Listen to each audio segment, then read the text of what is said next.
It's time for AggroChat, the official podcast of the Tales of the Aggronaut blog and stalwart gaming community, where we talk about stuff and things, and the stuff about the things, and sometimes gaming. I'm Belghast, and let's start the show. Hey folks, it's that time again. Time for another episode of AggroChat. This is episode 402. Tonight I'm joined by Ammo. Hello. Ashgar. Time and tide wait for no man. Grace. Hi. Kodra. Payment required. Tam. Splenda, your wishes have all come true. Thalen. Return to Oz is the truest Oz adaptation. Fight me.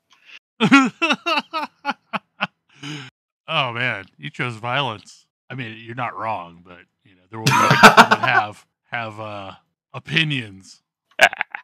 Oh, I have many opinions about Oz adaptations.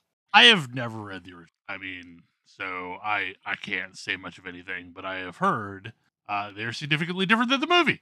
The original book, the classic Judy Garland movie, diverges from the book almost immediately. Omitting the character of the Good Witch of the South completely changes that book. Yes.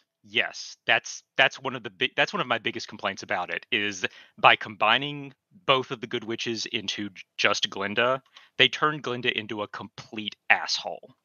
And that is not the case in the book. In the book, one Good Witch meets Dorothy when the house falls on the Wicked Witch of the East and directs her to the Emerald City. And then after the attempt to return home by balloon doesn't work, the idea of going to seek out the other Good Witch and ask for her advice is brought up. And then that's a whole additional adventure that's not in the movie at all. That is honestly my favorite part of the whole book. It's like the country of the Quadlings and the Hammerheads and the Cowardly Lions fight against the giant spider creature that's devouring all the beasts of the forest to prove himself king of the forest. It's great. But yeah, I've been reading the comic book adaptations from a few years back of the first 6 Oz books to my son, and he's really into them. So we ended up watching Wizard of Oz last weekend, and then this morning we watched Return to Oz because I figured he was ready for it. He already knew what the Wheelers looked like, and yeah, he was fine. It's good stuff. So before we start recording, Tam, you said you had a brief topic before we dive into the topic we didn't talk about last week. No, Ooblets came out this week. Oh, okay. Ooblets. Okay. Ooblets, it's officially out. You can get it on Switch and Xbox and PC. And you should do this. And you should, because it's great. It will destroy, if you're anything like me, it will destroy the language center of your brain, and this is delightful. Yeah, I had already pre-ordered it and had downloaded it, but I did not realize it had released yet. My wife picked it up and was like, maybe I'll load it up while I take a nap, and then did not take a nap. I went in and took a nap and woke up 4 hours later and she was still playing. As one do. I've not played it since it was originally thrown into early access, I think. I played the hell out of it for a week or two, and then I don't think I've played it since. So. I've been playing it on and off throughout early access, and it is a joy, and everyone should try it. It's really great. The dance battles are a delight. You've got wishies. What more could you want? So last week we didn't talk about Path of Exile because Grace was out, and I knew, we all knew Grace would want to talk about Path of Exile. Accurate. So yeah, we've been playing this, and so I roped a lot of people in last league towards the tail end of the league to play Path of Exile, and I don't think any of us got super deep because we had a few weeks until the new league launched, or at least we knew it would be happening sometime early August. Yeah, I did maybe a dozen maps in the previous league, and then they announced, that the next league was coming. I was like, I'll just wait for that. Yeah. I didn't even finish the story last league. I was going to say, I feel like we're going to have to define a little, not very far in, because a lot of you actually beat the story, right? Right. That's not very far in. That's not very far in. I feel like it's still a significant investment to beat this story. I mean, It is the first time, yes. Do it in 2 days now, easy. So what makes it faster? I guess You know where to go. You know what objectives are optional. Yeah. And you just get better at the game as you play. Like You know I'm the much maps, faster too. at guessing where things are in the maps or remembering what thing connects to what thing. But like last league, I leveled, I think, 3 characters through all the acts. So I was pretty set and ready to go for this. Yeah, last time around, I think I was the only one who mostly stuck with one character, and so I got the furthest, and that was like just barely far enough for the Maven to start noticing me. So definitely already further this time along.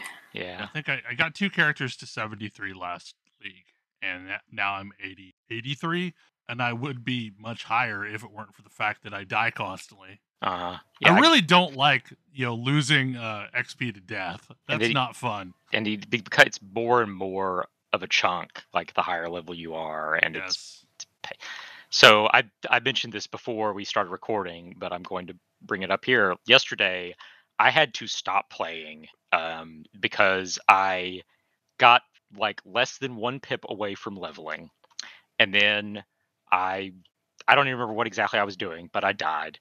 So I went and tried to do something else, and I died. And I went to do a delve, and I died. And I got a harvest in a map, and I died. And I got to the point where I had less than 1% of my bar full, and feels bad. I just had to stop. No, it felt terrible. I will say, I have gained that level, and I'm currently sitting at about 60% towards the next level. And also, I finished the final labyrinth, so I've got all my points. I am only 83 because I found the most magical unique map from Kirak, which is a map that has 400% experience bonus and no drops. Oh yeah, the critter map. It's just a bunch of beasts. Tainted Paradise, or I got that. It's amazing. Like I would love to have that every day. Thank you.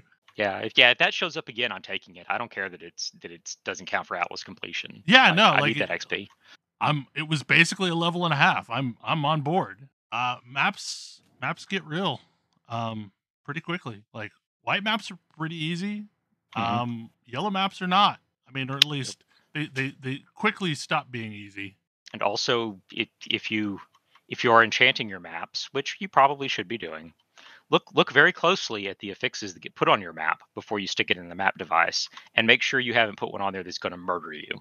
No regeneration and no reflection tend to be problematic. Elemental reflection.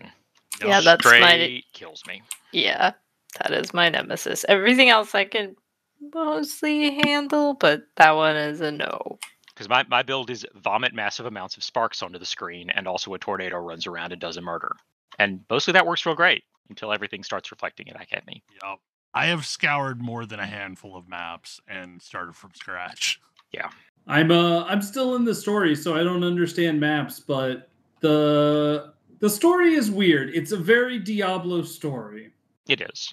In that it's really hard to get too invested in the story. What act are you in right now? I am in Act 9. I mean, kill all the gods.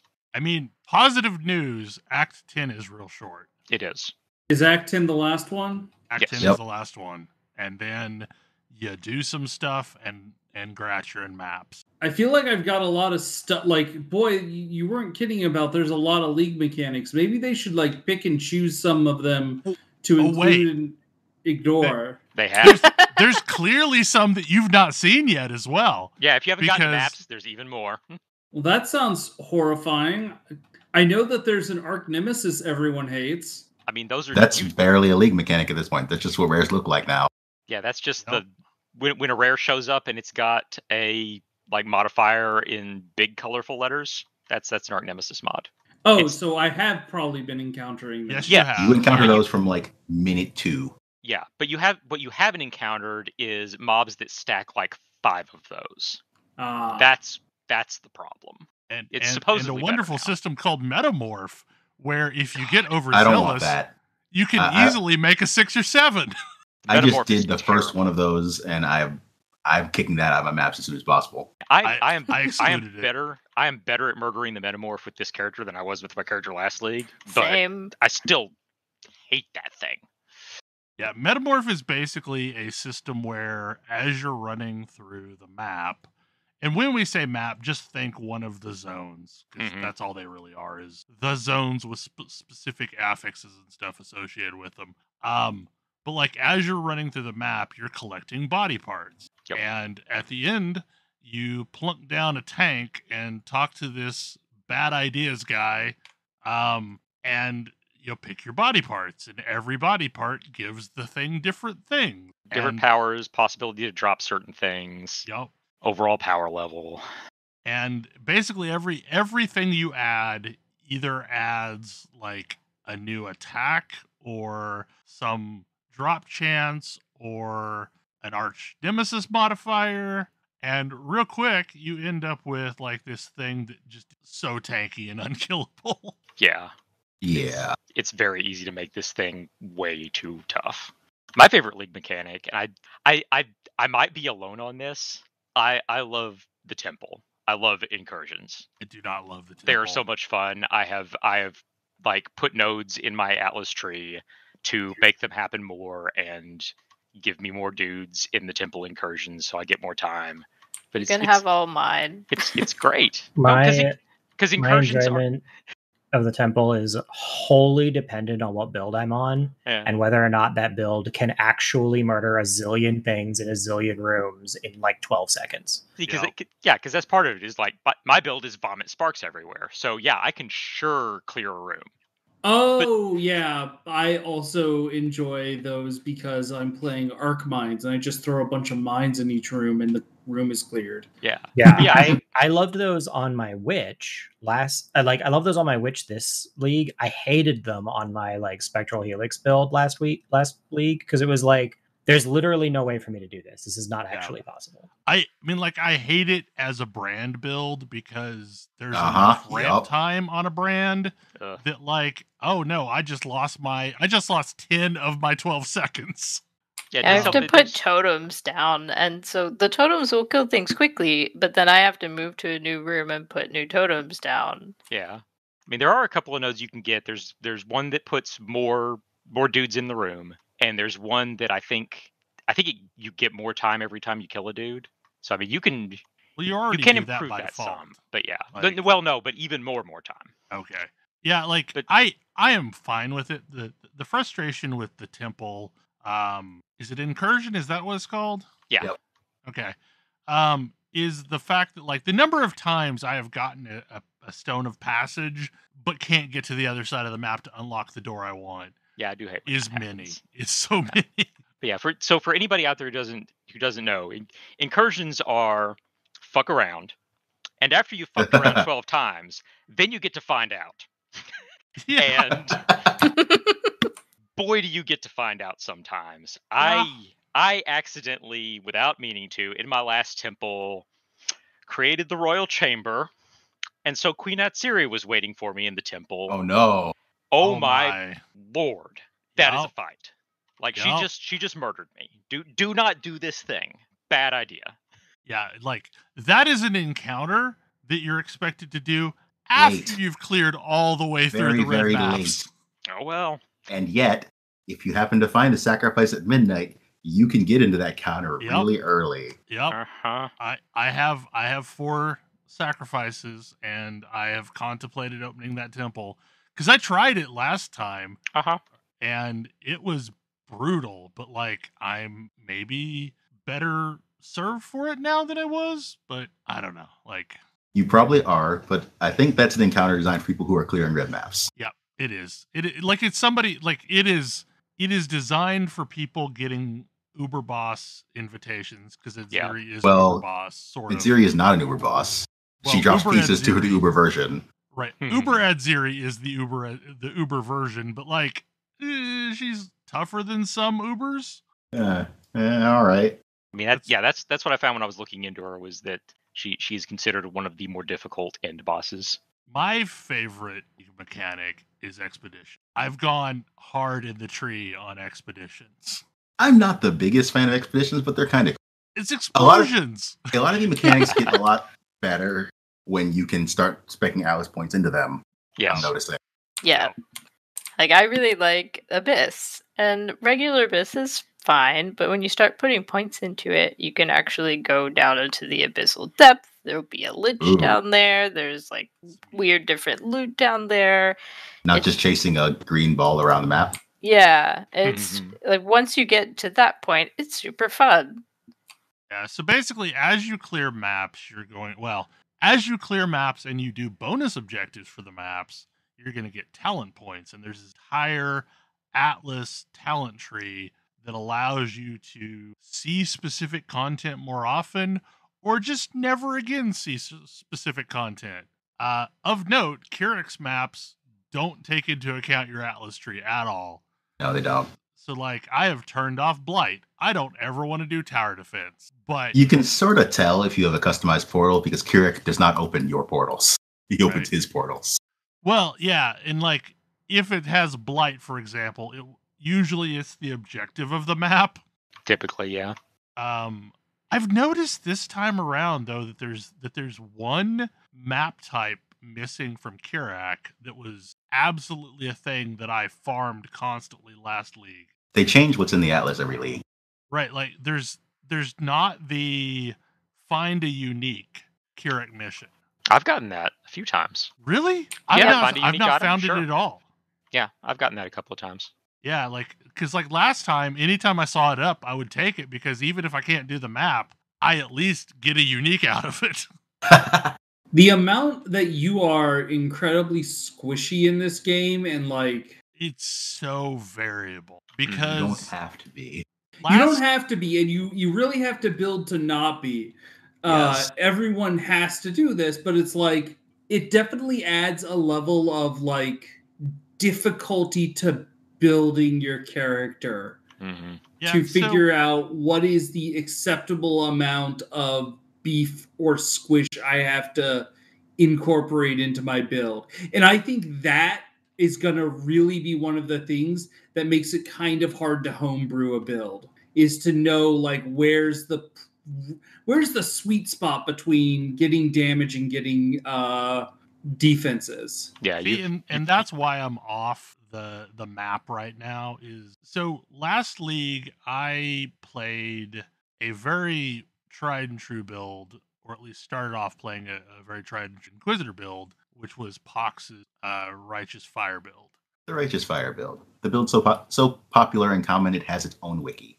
Right, yeah, like this, there's a guy that effectively who has forgotten more things about Righteous Fire than most people know. He only plays Righteous Fire, so like every league, he tailors this build, and it has never not been a good build from what I can tell, but he, as a human being, values tankiness, and as a result, I thought, oh, well, like, Inquisitors are just really easy to build tanky. It takes some work. And it does take a little work. I played Velna's, I think that's her name, Stormbrand build this time, and she doesn't care at all about tankiness. And I think a lot of my squishiness is because it's a vastly different ethos for building an Inquisitor. Because I guess the Stormbrand originally was something that she regularly built as an occultist, and just went pure crit, like crit all the time and damage all the time. And I took some of the things out of order because I'm like, I don't have any survival, and it's great when you can just one-shot everything and cannot get hit, but like if you do take a hit, you just die. Yeah, it's very, I'm playing a bit of a squishier build, and like I do sort of mow through things, but like it means that when I do die, I don't feel like I necessarily understand why I died. Yeah. It's a enemy showed up, I'm starting to try and process what's going on, and before like I've even figured out what this enemy does, I'm dead. Right. That's the problem that I'm having this league. And I've had to retrofit my build,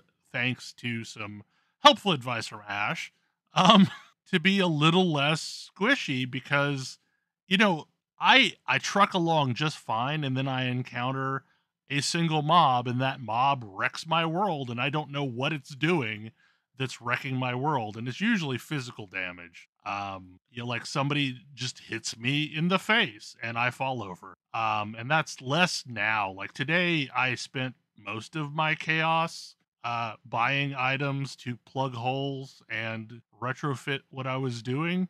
And for the most part now, I have a grand old time. And I still occasionally die, but like I'm dying in red maps, not, dying in white maps.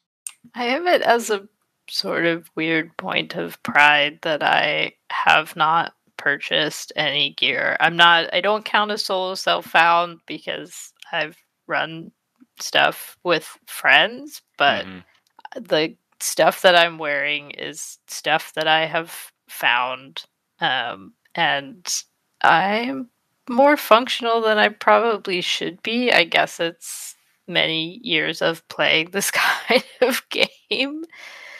But I also appreciate having the pre-made builds because I just follow that. It's fine. And then I kill stuff. And I mostly haven't been looking at my numbers. Like I've made sure that I'm elemental resist capped, but otherwise I haven't even really changed my gear that much lately. I'm just getting as far as I can through maps before I hit some sort of wall. And I haven't hit it yet in maps, but I did do some of the league mechanic for this league.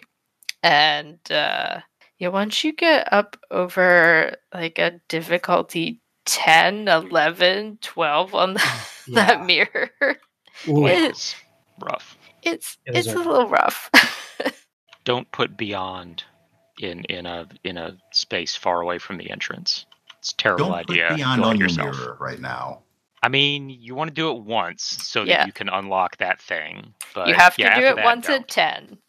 You have to do it once at 10 and hate then life. Maybe don't. They said they're looking at it, but right now maybe don't. What's beyond? Pain. It's pain. Yeah. What is this? I don't think I've encountered it. So you haven't.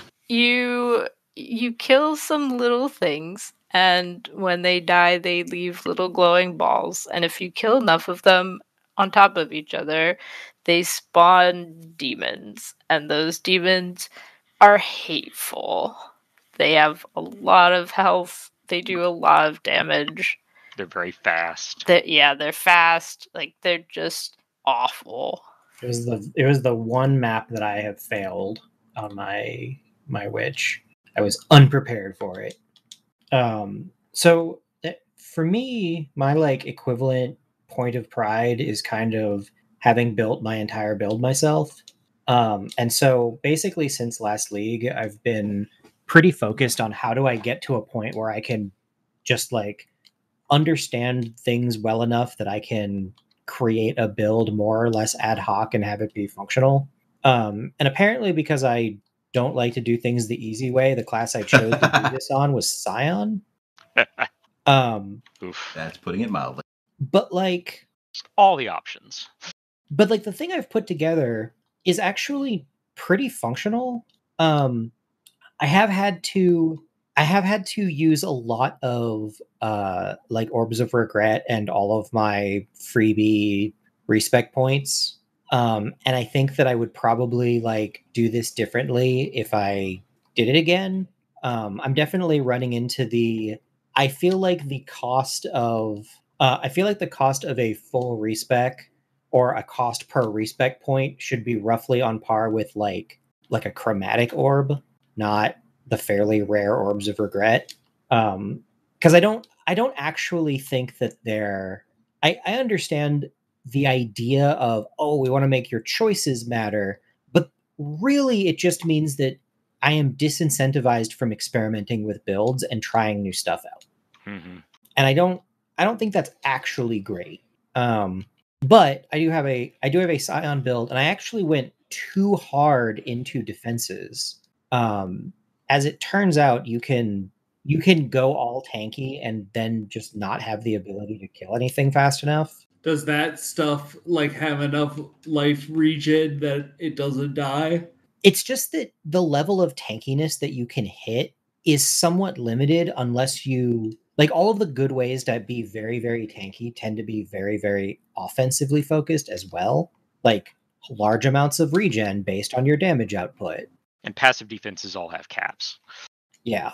And so like I hit a thing where I was like, wow, I feel like I should keep on putting more points into tanky details, but like I'm running out of reasonable ones to get to. But then having gotten more damage, my survivability is just way up. I live way like I'm tankier because stuff dies faster. Yeah, I mean that's definitely a thing. But like it's a balancing act. Yeah. You can't be too squishy, you can't be too tanky. So you kind of have to find the happy medium. And then there's the other aspect of that there's like several different paths to survival. Like, and I was following a guide and it was blending a lot of the armor types, but like I don't think that's a good idea. Like I think you should just pick one. And so like if you're going to use evasion gear, go all in on evasion gear. If you're going to use, energy shield gear, maybe go all in on the energy shield gear. I mean, Templar is a Why bit do of a you weird say one, that? especially if you're an Inquisitor, because you're on the right side of the tree, so armor is sort of a natural focus. But also, Pious Path means your health regen applies to your energy shield. Right. Yeah, so you Inquisitors tend to play want to with go both. for armor ES pieces. Right. Which works So, out like, fine since that's the red-blue pieces that you're mostly going to want. Right. But like the build I was doing was exclusively choosing evasion pieces. That's a weird thing to want on Templar at the present moment. It's very strange. It made more sense last league when spell suppression on a gear was better. Yes, but spell suppression got a big nerf, which that's the main reason that my build isn't entirely that I am having to do a little of it on my own, because it's basically a build from last patch with the minor changes necessary because the tree changed. And the guy was like, "You could still cap spell suppression with this." I'm like, "That looks extremely annoying, and I'm using a shield, and spell block nodes are right there. Why don't I just use spell block?" Yeah, not in this economy. As it turns out, that's working fine. Spell suppression. The economy's still a little jacked up. I mean, I'm also similar to Grace. I'm not buying anything. I'm like, I use gear that I find, and if something shows up in the guild stash that's useful to me, I'll grab it. But I'm not going to engage with trade. I don't want to do that. It's not good. I mean, like, if I desperately I have done this. If I desperately need to buy something, I will pay Ash to buy it for me before I will engage in trade myself. So here's the thing: I will happily pay a commission not to have to deal with it. So in reality, like, it's pretty painless. It's very painless. Like, there is no negotiation process to do here. Right. Yeah, like you go to the website, you click the whisper button. It sends a coded message to the person, which will highlight the item in their inventory that you want to buy.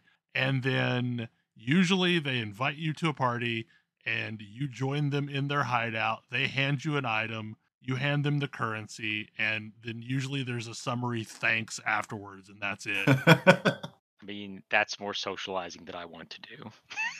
Same. Don't want to deal with that.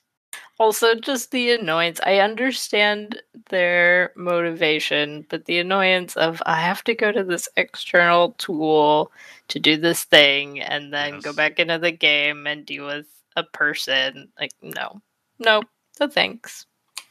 So this dives into some side topics, which is basically like, I really like this game, but I'm not sure I believe the vision that Grinding Gear Games has for this game is necessarily conducive to what I would want out of it, because like there's a lot of things that are just real weird, and it reminds me very much of the Variant, quote unquote, the vision from EverQuest. Oh yes.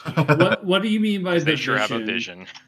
Like, so there's a bunch of drama that's been going on this as a number of things have changed. It's worth noting most of the things that changed affect people playing at way higher level than we are. It is, yeah. But also, like, it does feel very feast and famine when you're running content. Like, you get absolutely nothing for a really long time, and then all of a sudden you have a bunch of drops in a row, and it catches up. So like, there's a certain like pinata aspect that people have complained about. Like, maybe I don't need 12 flasks to drop at exactly the same time. Yeah, and part of what's That annoying modifier about is dumb, and I think they know that. Yeah, part of what's annoying about it is you have limited inventory space. So if I kill a bunch of mobs and get nothing and get nothing and get nothing, and then I kill this one dude and it drops 5 billion things, well, great. Now I got to decide which of this I want to actually haul back with me. Thanks. But like, they've been moving the game towards a direction of more hardcore and also more random. And one of the big complaints this season was that they removed a bunch of stuff that you with Harvest, which previously was crazy random. Well, but it's just that people didn't want to acknowledge that because there was required a lot of trust trading option so that somebody would go to Harvest and you could use their options, basically. Right. Well, the interface of doing the crafting through Harvest was awful, but there were patterns that you could do to just make a 6-link. When you say Harvest, what are we talking about here? I don't. A mechanic you haven't seen yet. Yep. Oh my goodness! There's more. Oh yes. There's lots more. There's lots more. There's so many things you've not seen yet. When you say Harvest, I keep thinking that this is what I'm eventually going to figure out why I'm collecting all of these beasts to eventually murder. Which that's seems that's its that own opened thing. in chapter 2, and you could have gone and murdered some of them back then. Yeah, that's I have been menagerie. I don't know why I'm supposed to be doing that. You can craft great random source of things items. there. Great source of affixes on flasks. That's one way to target affixes on flasks. So what Harvest is if you're doing a map, you find a tree with a hole in it, you go in the hole, and there's an area with a crazy person who's planted a bunch of fields of monsters. And you pick a field, and you harvest the field, and all the monsters pop out, and you have to murder them. And if you're lucky, they drop some crystallized whatever. Monster goo. Yeah, you get enough of that crap, and you can do a craft on one of your items. Previously, they didn't drop this crystallized stuff, and what options you got depend on what monsters there were, which you could use right then and there, or basically go away and be sad. Yeah, you could save a very few of them for later. But there were a bunch of things that the community loved, like the ability to re-roll an item, but not touch any of the mods, not touch any of the affixes, which you can still do. It's just not with Harvest. Mm-hmm. Right. But anyway, so look, change is hard, and I think that's part of what we're seeing here. I do think that the change to Harvest specifically, maybe I'm surprised Harvest as it was previously was in the game, is all I have to say about that. Why is that? Because this thing that is, hey, gets him crafts that you have to use right now, but these are some of the most valuable crafts in the game. Yeah. Is hard to deal with. It meant people basically formed entire discords for how to trade Harvest crafts. Yeah. No, those same discords are now being reutilized for Magic Find Colors. Yes, I know. Yeah. When one of the God-touched mobs spawns in your map. Yes, I think that system is a little questionable too, but we'll get there, I think. Yeah. So I don't there's a bunch of aspects to the game that I really like, and there's a bunch of things that frustrate me. I hate how hard it is to get to get what? To get reasonable gear, especially define reasonable. If you need a 6-link. And most people do. Yeah, it is not reasonable to get a 6-link. No, it is not. And the problem is the currency that if it's going to be this random chance to make a 6-link, then that currency needs way more common. Same with chromatic orbs. And chromatic orbs are crazy common. Not as common as you might think if you're trying to get a specific combination. I mean, how are you trying to get your specific combination, and on what piece are you trying to do it? Because that's the biggest thing about using chromatic orbs. Also, it's easier to think if you need a lot of off colors, you should try to get things with jeweler's orbs by adding and removing sockets. But also, chromatic orbs, there's a vendor recipe for a chromatic orb. It's just watch for that equipment. There isn't one for orbs of fusing. No, there's not. You can turn your jeweler's there orbs is into orbs of technically. fusing. I mean, there is technically. My problem is messaging. Yes. Because if I see a thing that's like, oh, hey, you can use this kind of item to forge links on your gear. I'm like, okay, that's the way I do that. There's no way to actually know that there's other significantly better ways to do that without... I can't think of any other ways to do that other than Orbs of Binding. Well, but that's the thing is you could craft using Orbs of Binding to get specific links versus just hitting Orbs of Binding on the item until you get what you want. The fact that this is even possible is not clear. You're talking bench crafting. Yeah, you can bench craft a 6-link, although the recipe for this is in like a tier 16 map. Yeah, first you got to get the 6-link recipe. It's not actually that far in this league. Oh, nice. Because I'm pretty sure that I have that one, but the number of orbs you need is yes, it's 1,500. It's just a completely ridiculous number. Right. It's really low. I guess that's my problem is like getting 1,500 orbs of binding is ridiculous. Like it's just I see them 3 at a time, maybe, and I'll get 1 per map. That's a 3-drop. Like the currency drops are not plentiful enough for the randomness that's involved in crafting. You can turn in Jeweler's Orbs for them, but yeah, they're not common enough. They just aren't. But for something that is so core, like I don't see any build that isn't like, yeah, you pretty much need a 6-link, or builds will advertise. Like one of the unique things about this build is that you don't need a 6-link. Yeah, that's the build I'm running right now advertises that specifically. But there are builds that are billed as league start builds that require a 6-link. Not just one. Like sometimes it's both a weapon 6-link and a chest 6-link. Yeah. Yeah. I'm really grateful that the build I'm using like only requires 1 6-link, even though it's using a weapon that could also have a 6-link. I'm very happy. Most builds don't need to 6-link 2 skills. Because almost all builds here are going to be focused around getting as much damage as possible into 1 skill. Yeah. I think one of the things that makes the gear so frustrating is it's not just like item things, but it's also tiers of abilities you get on things. And the fact that as an item goes up in level, it doesn't change your likelihood of getting a tier 1 or tier 2 version of a thing on an item. Like you still get 8s and 9s and I mean, yes, constantly. But you can't get the tier 1 and tier 2 versions on lower level items. Yeah. Okay. So I'm not sure that's a better thing. But you absolutely can still get the garbage ones. Yeah. Oh yeah, you do, and you regularly do. And I kind of wish you didn't. And I do like one of the things I do like about this league is the much greater accessibility of essences thanks to the lake. Yes. Yeah.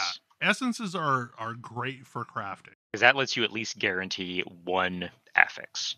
And usually there is one affix that is the by far the most important one for a given piece of gear. So, and often it's life. Yeah, one of the things that been in the discussion, a lot of the lowering drop rates of things has been in theory to get rid of drops that are just going to get filtered out by item filters anyway. And that's good in theory, but if I hold Alt on any map, there's still hundreds upon hundreds of items that are just littering the floor because they're not good enough to be showing up in the filters. So why are those things even dropping? Yeah, my filter isn't even very strict right now. Most of the things that show up in the filter already are awful. Yep. If you know what players are wanting and you're already dropping a bunch of crap that they don't want, why are you dropping the things that are so poor that they're getting filtered out? If you want to stop dropping 20,000 items at a time, filter out the crap that's not any good. I guess part of my thought there is that you run into problems like Diablo 3 had once upon a time where they forgot what loot looked like. Yes. I mean, and I have to admit, some of my frustration with the system is I've been back in Diablo 3 since season started off and on, trying to level a character over there.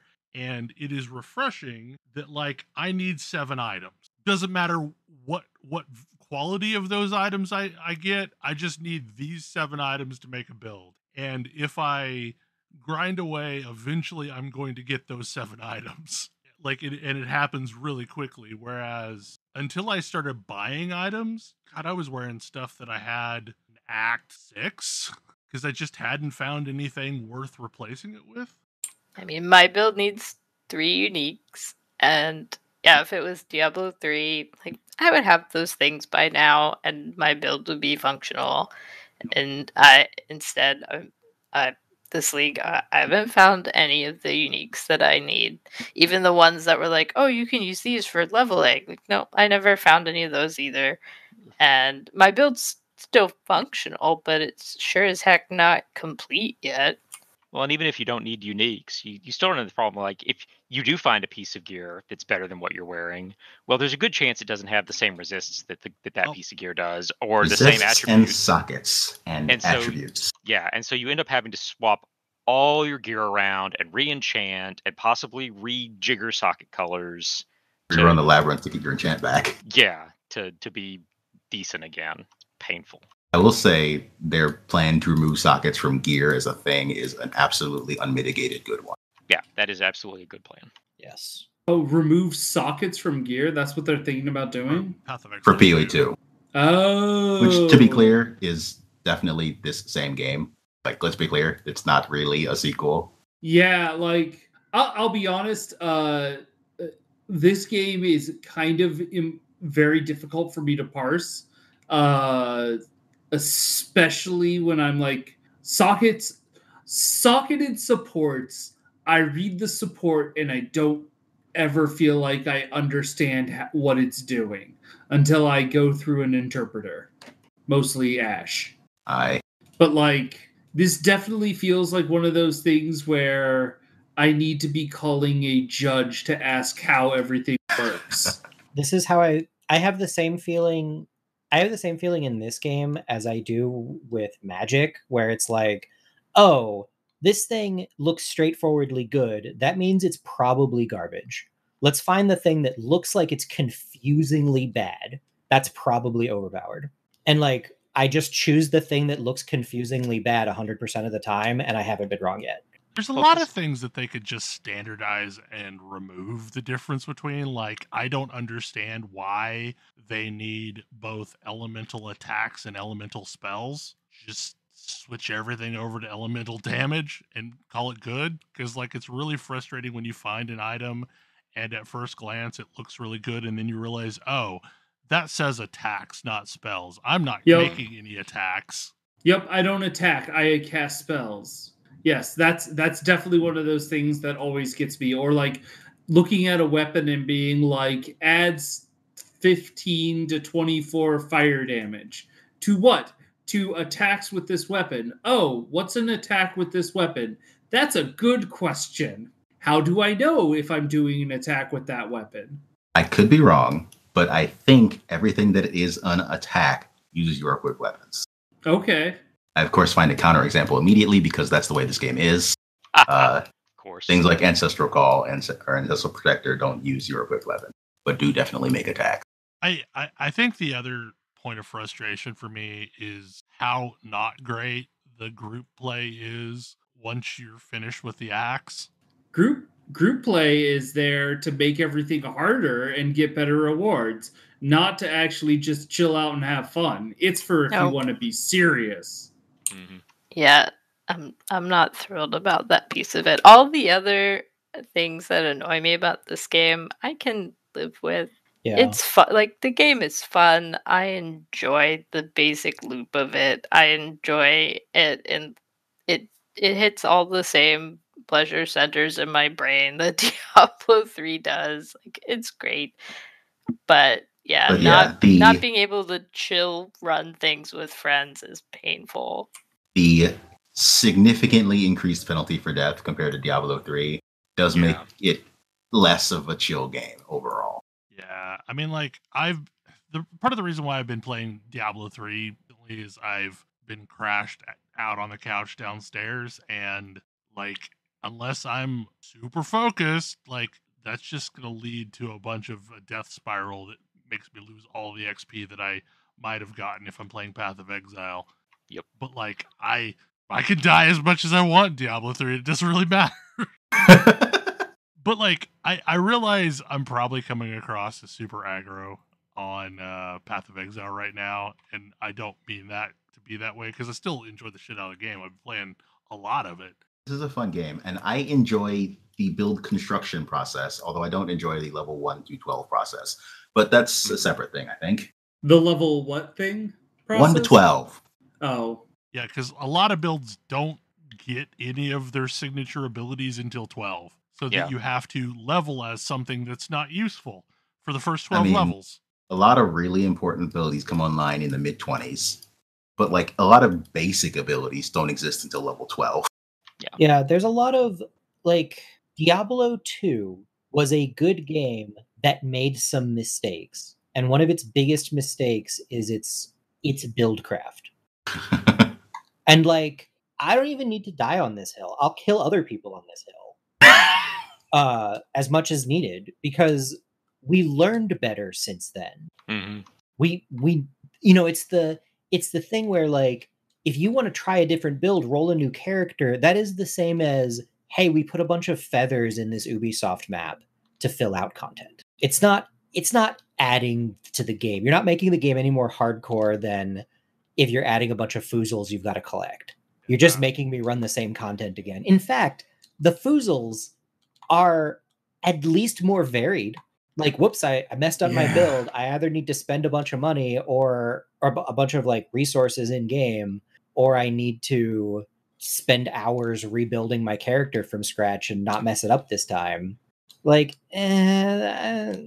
not really. The game is not better for that. No. Well, I mean, it's not. That was me over the last couple days until, Ash thankfully made some suggestions that worked out. I was contemplating just re-rolling. Like, I was going to re-roll an RF Inquisitor and start from scratch again because I was bricked and I wasn't sure how to fix it. Yeah, because my resists were fine, but like other than that, it just all I knew is it felt bad. Like this felt bad, and I don't know exactly what step of these 30 million choices that I made along the way, following a guide, was the one that led me astray. You just hit on it for me. It's the fact that, like, a mistake has been made, and the mistake was made, like, it's impossible to know when the mistake was made. And especially in a game like this where there's, like, the real difficulty doesn't come until the end game after you've made all of your choices. Mm-hmm. Only then do you find out, haha, you screwed up from the start. That's the problem right there, is like, you can beat the game with a level 1 stick if you want to. Like, it's not the end of the world. Like, you can basically play anything all the way through the campaign. But once you start hitting, like, maps, you realize, oh, I have some significant deficiencies. It's early adventure game design applied to ARPGs. Ouch. If you forgot to feed the cheese sandwich to the dog in the very first 5 minutes of the game, congratulations. Hours later, you lose. Yeah, and there's in general, like, at the point at which you've beaten the story, you probably have a build that seems functional. But, like, I would say the first point where you can say, like, wow, this build, like, say with some certainty, wow, this build is really just not working, is, like, maybe Act 6. Like, maybe after the first time your resistances get tanked, you might be like, wow, this build doesn't work. And even then, as long as you've got your other stuff, like, there's a decent difficulty jump around that point. It's not as large as some of the later ones, but, like, you definitely hit a point where it's like, oh, I'm, if this is my first time through, I'm 20 hours in, and all of my work is for naught. Yeah. And that's not good design. It's the type of thing that would get me to stop playing this game. Like, thankfully, I did the research. Like, boy, I understand why, Bell, you bounced off of this so many times. Right, exactly. I bounced off of this before, too. Yeah, like, without following a build, I never would have gotten this game. No, I never got out of Act 1. Mm-hmm. Yeah. I mean, like, and I came back multiple seasons and would bounce. Like, I'm kind of stubborn and bash my head against games when I don't understand them and keep bouncing. And yeah, no, like the first act especially is awful. Like it is just not a good act. And like all of the things that you would normally make choice wise in other ARPGs, that's not what you're gonna do here. Don't want a melee weapon. You don't want melee skills. Like you're way better off to pick something that's casty if you want to succeed for long. Or at least has a wide area. The steel line of abilities is the exception because it feels like you're using a weapon, but you're really just casting a spell. I think Ground Slam is a perfectly fine way to go through Act 1. Ground Slam is not a small area, though. Ground Slam is a fairly large cone in front of you. Yep. But it is a melee skill. Right, and that's how I made it to Act 3. The only time I made it any further is I was using Ground Slam and just running around with a big two-hander and slamming things. My first league, I went through the entirety of Act 1 with Double Strike and Cleave. Those were my buttons. That's a miserable choice. I then had But you dash. start with Double Strike. You start with Double Strike. And you so I was like, all right. Cleave from the first quest, so there's no one telling you should pick something else. I did those things. I had Leap Slam and I had Dash, and I was like, all right, I'm a reasonably mobile melee character. Like, it's rough, but it's doable. And then I got Spectral Helix and was like, what? My world is opened up. Well, and there's so many dumb decisions that are made.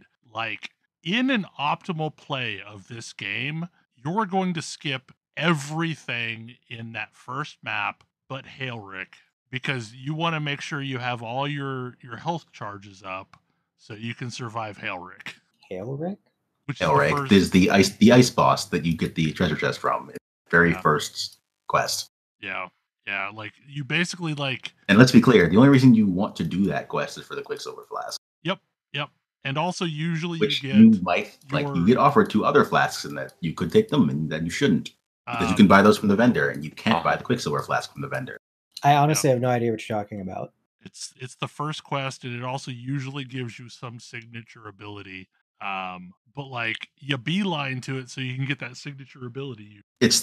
So in Act 1, you get to town, you go to a map, you go do the side quest on the island. That's the side quest on the island. Hailrick is the boss of that quest. The guy with the big ice wave thing. I honestly have never put more thought into, I guess this is a side quest, I'm going to kill this thing, turn it in and grab some stuff, I guess. Maybe it'll be an ability that I care about.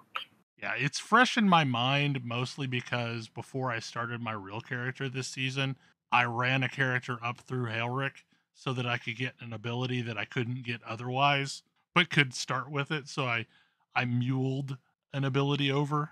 And that's a thing that's just obtuse, too, is the fact that, like, if you didn't start a specific class, limited in your choices of abilities. This is why almost all of my, like, I did it, I think I did it this league. I think I will do it next league. I will, for as long as I'm playing this game, I think my choice is going to be the first character I level is going to be a trivial, needs no gear, easy to play, easy to put together. Oh, absolutely. Because then it's like, there's a bunch of stuff that if I didn't have ready access to, I would just not be interested in trying to make happen. If you start the game as a witch, you get access to almost every spell relevant thing. You start the game as Templar, you get access to some spell relevant things, and you don't have some things you might really want, like Pierce support. It's very annoying. Yeah, I started a Ranger and ran it up through Hailrick to get Pierce support. That's one of the freebie choices there. The Ranger starts with Pierce support. It's their drop on the very starter zone. Which all you do is get to town. Which hilariously is garbage. Oh, it's Onslaught is what I'm thinking of. Sorry. Yep. I mean, however, the Ranger's starting skill is terrible with Pierce. Yeah. Which is annoying. The first thing you get on the Ranger, which I know because I'm doing a stupid thing. Burning arrow, right? Yeah.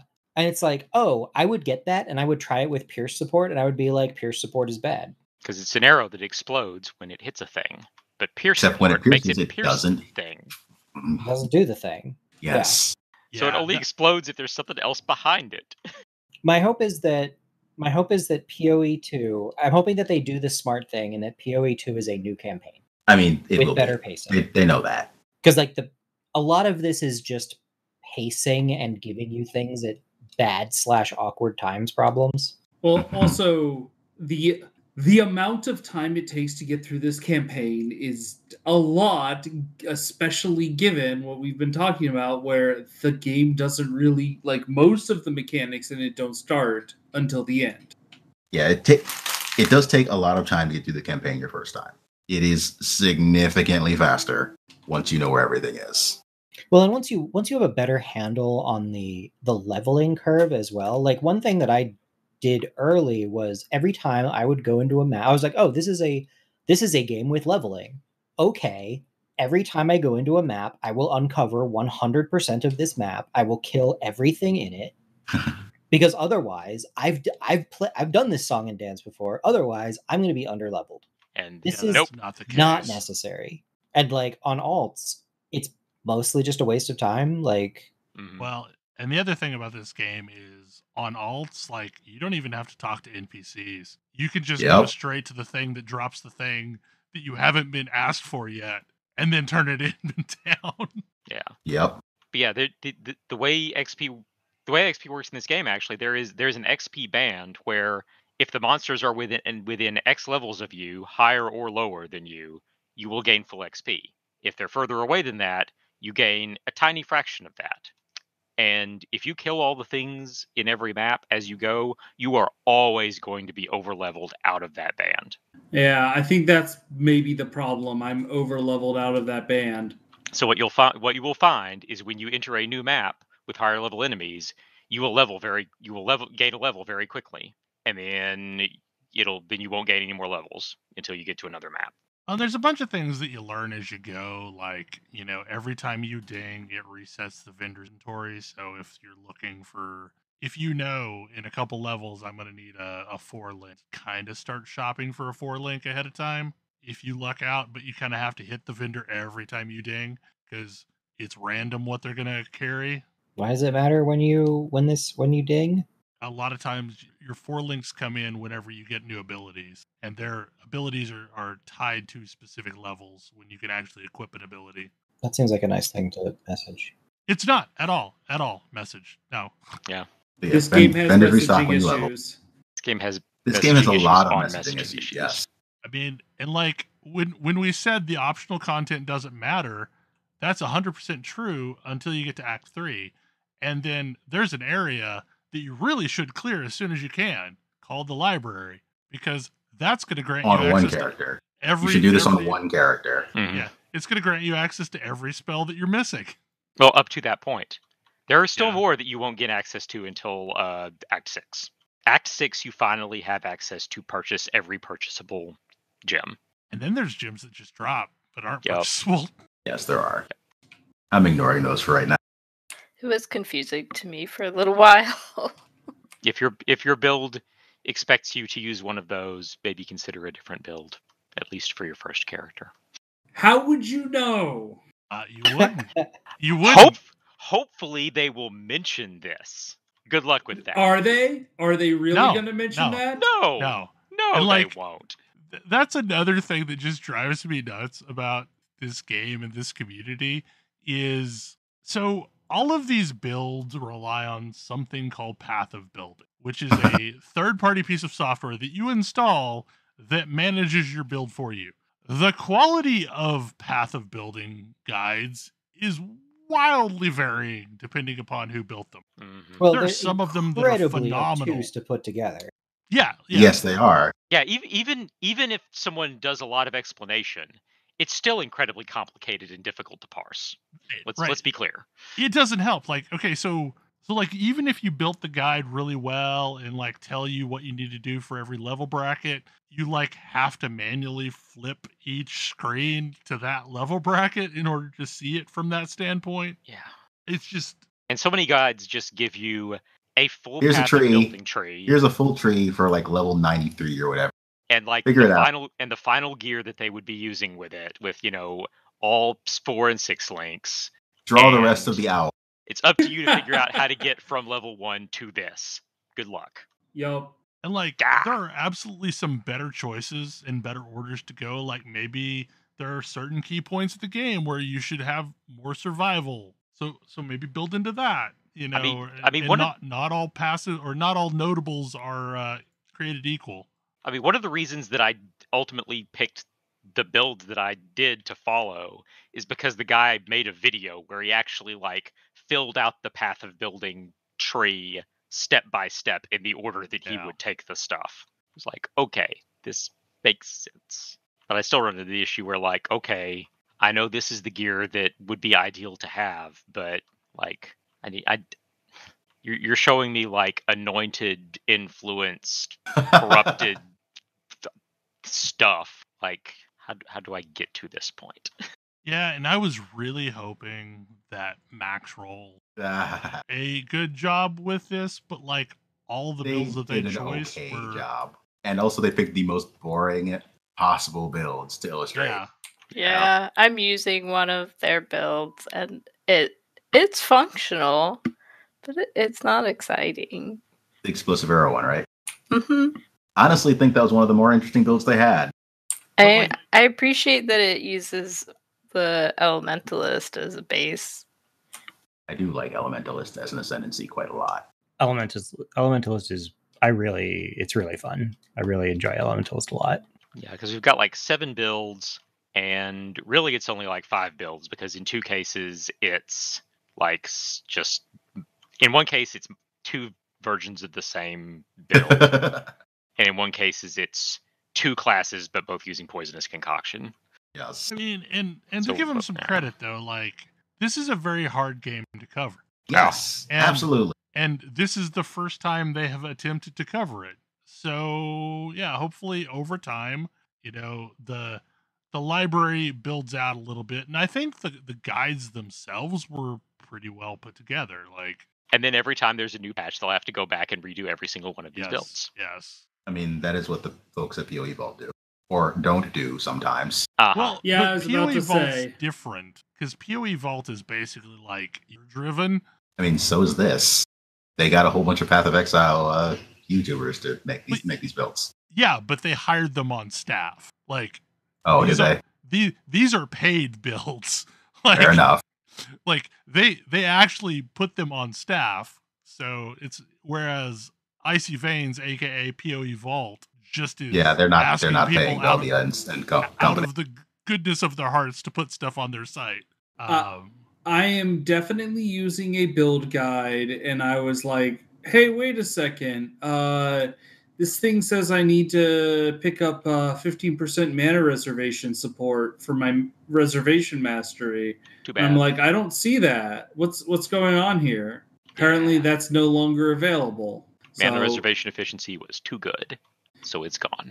Yeah, and apparently, but it's funny because the guide definitely says updated for 3.19, which turns out that there are people who are liars on the internet.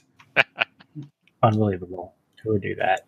Yeah, there are certain things that every build used that was one of them that have either been gotten rid of or nerfed heavily, and so you need to find other things to do with that. And every single build is going to tell you to use these things. So Defiance Banner is still used by almost every build. Yeah, I mean, you need to have the reservation available for it, and people find it. I do appreciate the mechanic where you build a really hard map and then a bird gives you a useless ring. Yes, that is. Yep, that's if the bird shows classic. up. If the bird shows up, they're gonna give you a useless ring. Hey, sometimes they give you a ring that's just a bad choice, but might actually be occasionally useful. Well, and sometimes it's a useful necklace. Sorry, a useless necklace. Yeah, it's never useful. I have never seen one of these where they're good enough to beat even just normal rares I get. I did one time get one where the negatives were on things I actually didn't care about, and I did use that for a while. Yeah, I got one that I absolutely used to get my last ascension because it was just all the minuses in the world to my item find and item rarity, and a plus like something incredibly stupid to my chaos resist. And so I absolutely used that during a time where it's like, I'm just not going to care about loot right now. I just need to survive this thing. And it was functional. And then I have put that ring away and tried not to think about it. Yeah. I got one where the negatives were like a mild minus to my max life, and then a pretty hefty minus to my critical strike multiplier. But I was running Elemental Overload at the time, which means my crits didn't do extra damage. So no downside. I have gotten rings where all of the negatives are on one ring and all of the positives are on another, and they still weren't good enough. Yeah, I've heard. Wow. Heard that's possible. I have not seen any rings like that though. I've seen like probably 3 or 4 rings and amulets at this point, and all of the none of them compare. Like it's like, okay, well, I guess this is now just a rare. Like it's a rare with slightly boosted stats that you can't change. And and they're bad. So one of the frustrations that I think Grace and I are starting to deal with, and you all will deal with at some point, is when you first get into maps, Keurig is an amazing thing because it's an NPC that gives you map quests every single day, and that's basically just free maps that you won't have to go find. Then you enter red maps and start realizing that most of them don't count towards Atlas completion. So all white maps have to be at least blue rarity in order for them to count. All yellow maps have to at least be yellow rarity for them to count. And all red maps have to be corrupted for them to count. So it's not just that you corrupted and yellow. And yellow, yeah. So you need to have a steady supply of Valor handy. And I don't exactly have a ton of those. And to be fair, you only have to do that once per map, and then after that you can just run the maps with whichever amount of additional pain you would like to add for yourself, but you need them once. But why would you not juice every map as far as you possibly can? It's inefficient not to. Because maps are consumable, and if you die, you waste the consumable. Yeah, and it's all fine and good until you get a affix on your map that you just can't run it. Oh god, yes. Almost every build has at least one affix that you just can't run. Yeah, elemental feedback. Yeah. Also, be real careful when you're trying to do this for the Belfry map, considering who the boss is at the end of that particular one. That was the very first red map that I did this league, and I don't know why. Because I had it in my inventory. It was full of bad ideas. That's like last league. The very first map I did was the one that had Merveil at the end, and she just murdered me. Same. It was awful. I made it and I like that one, but and I expected that they would just all be like that. No, all the other tier 1 maps were nothing, and then Merveil. I mean, good news, Merveil is like tier 14 this time around. I'm not sure that's good news. No, it's not. No, it's not. So I know one of the big pieces of drama from this season is how little loot is dropping. And it's really funny for me to see all of these screenshots of people complaining, like, look at this screenshot, look how little loot is dropping. And it is a screen just completely covered in loot. But you have to understand, all that loot is garbage. But you never saw it before. And like the maps that they're talking about before would be just an endless sea of clickable. Yeah. Like as far as the eye can see. So I am extremely not sad about this because their controller support is okay. We're going to call it okay. It is possible to have too much loot drop from a single mob such that it is impossible to loot on a controller. Yup, it sure is. It's annoying, and there's nothing you can do about it. There is something you can do. It's not a good thing.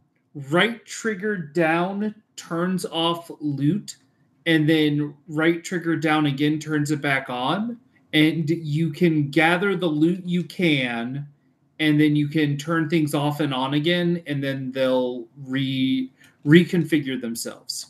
Yeah. I mean, this actually happens with a mouse too sometimes, especially in the lake. At least on a mouse, you can click on the item name and you'll pick up the item. Right. Yes. You will go over to the spot where it is. Which is halfway across the map. Which might not be where might not be where the name is. Yeah, I've absolutely had that happen numerous times to where like, oh, okay, that thing's actually over here. Oh no, I've had the thing where it's like I see where it is, but I cannot actually because the way on the controller, the way you do it is you use the right stick to select the loot that you want to pick up. Yep. But it will only go up or down like 3 or 4 spots. The cursor will only go so far from your character. Yeah. That's the thing. It's the cursor. The cursor that the loot is over will not move too far from where your character is standing.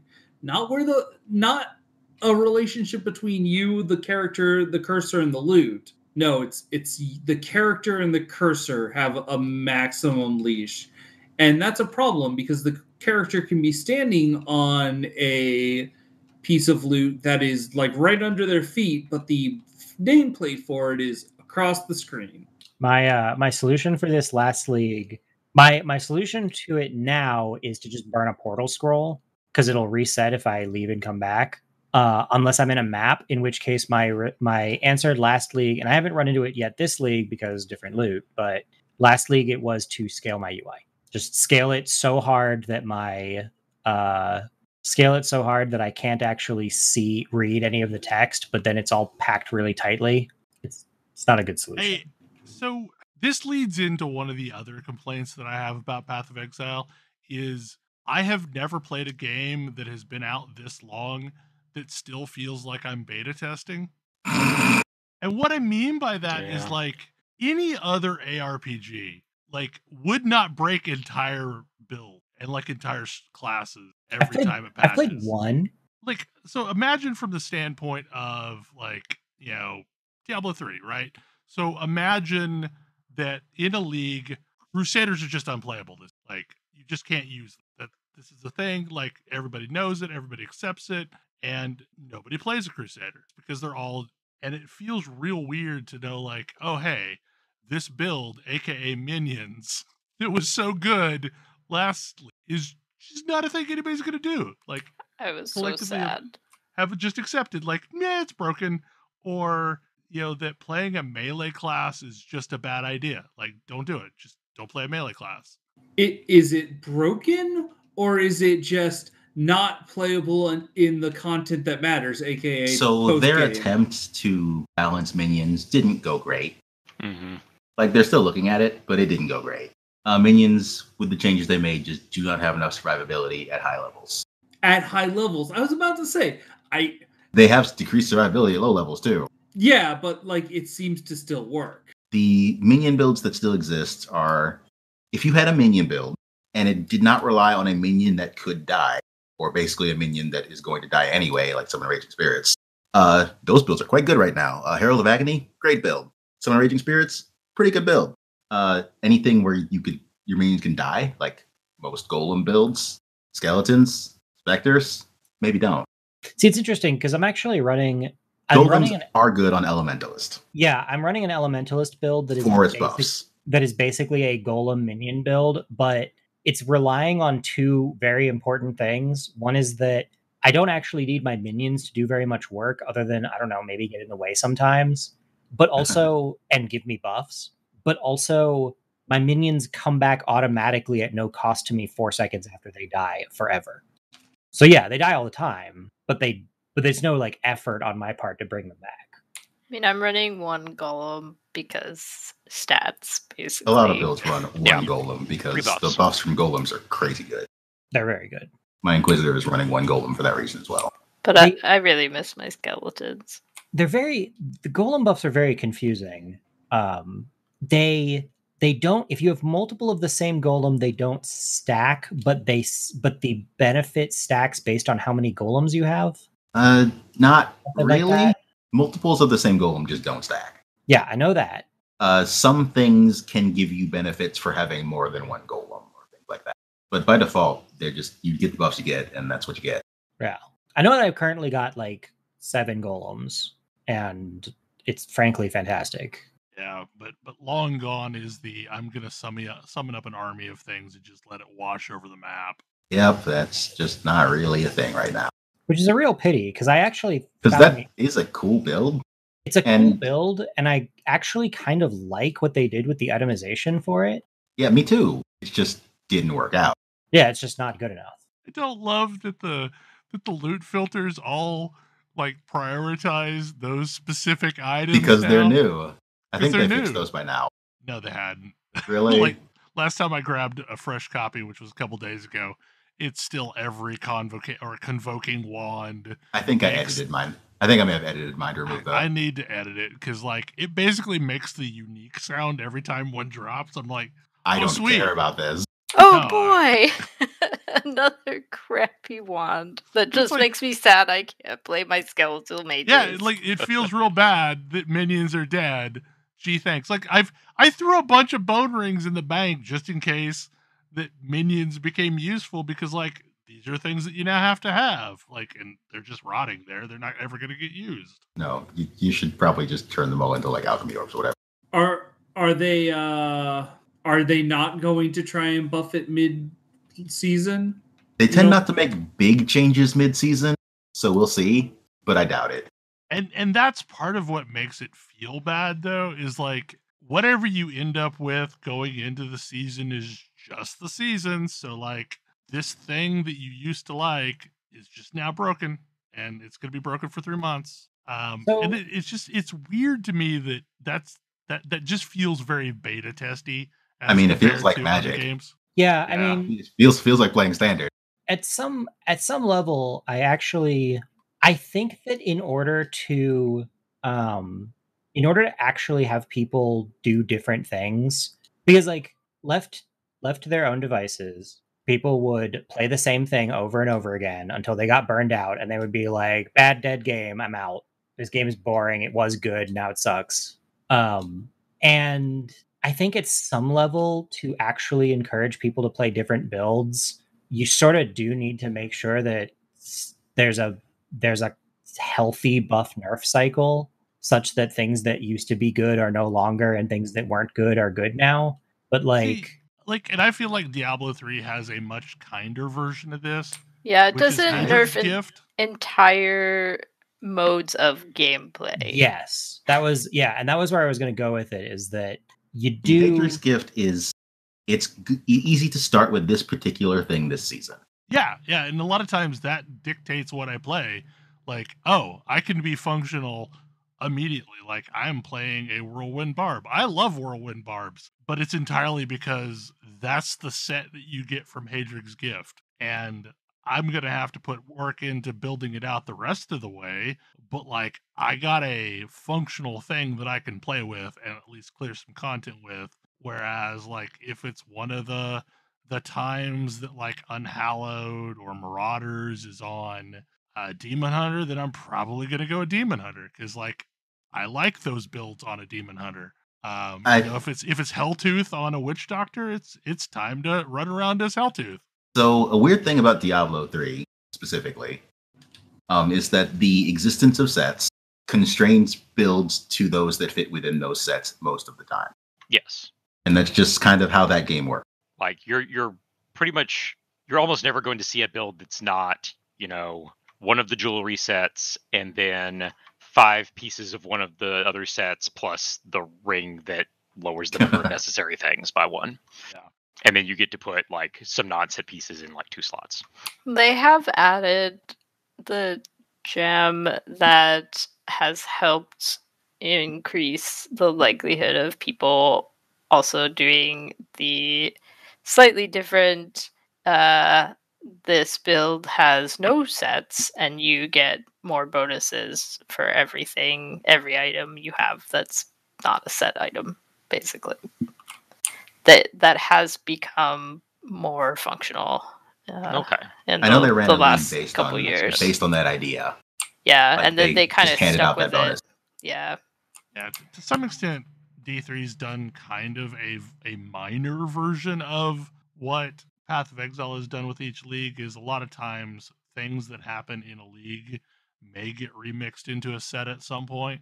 Like the weird like survival mode with petrified screams that they had a couple of leagues ago or seasons ago, and then last season as well, is now just a permanent part of the game finally.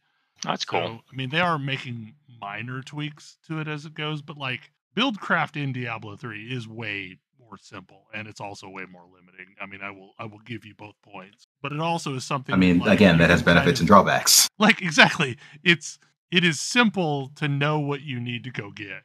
Like, whereas I don't know for like if I'm getting off the map with a build guide. I don't know why they made these choices for this specific gear. They don't go into those explanations. I'm just kind of trusting that they told me what I needed to do. And now that I've shifted gears, like, okay, I guess I'm doing my own thing now. I do think that there's a lot of folks who would probably disagree with me, but I feel like Path of Exile would be a better game if we could just respec at will. Yes. Yeah. Yes. Well, I mean, and it was like the thing I was commenting on before, like the things that does for the game are healthy. Like if you have a game with this level of theoretical build diversity and you have less than what is it, like 10 builds that are that comprise like 60% of level 90 plus, level 95 plus or whatever players, like that's a problem. that is the point at which I would have severe red flags that things are a problem. I wouldn't be putting out infographics about it. Yeah, that's this league is like, what a record. Like, they have like 20 some builds in that bracket. Yeah, I thought I saw it was 30 and previously it was 15.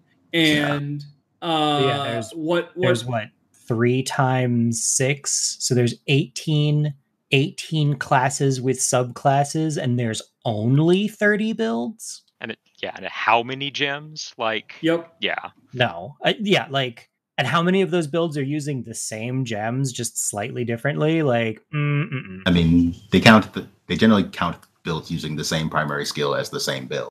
So like Lightning Strike is like the 16% of freaking people are playing Lightning Strike. Yeah. But that's across multiple ascendancies. I'm playing Arc Mines, and Arc Mines is fun, but I don't think it's going to be up there in the builds, in the power build options. I do have to wonder though, like this game has some not amazing retention numbers for the leagues lately. Gosh, I wonder why. I do wonder how much of it is oops, I built myself into a corner. The thing I bet the build I bet on isn't that good right now.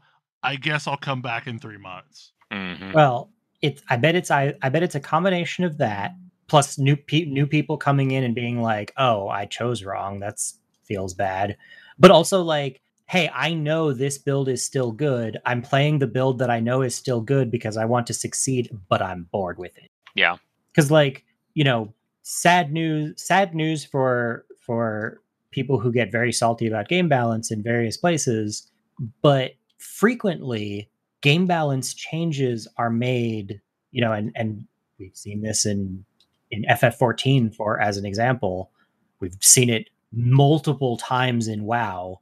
The ideal situation is that your classes are roughly evenly balanced. Yep. And overcoming inertia does not happen if you don't go, if you have something that's like, oh, these things are unbalanced, we made them balanced. That does not lead you to equal class representation. Nope.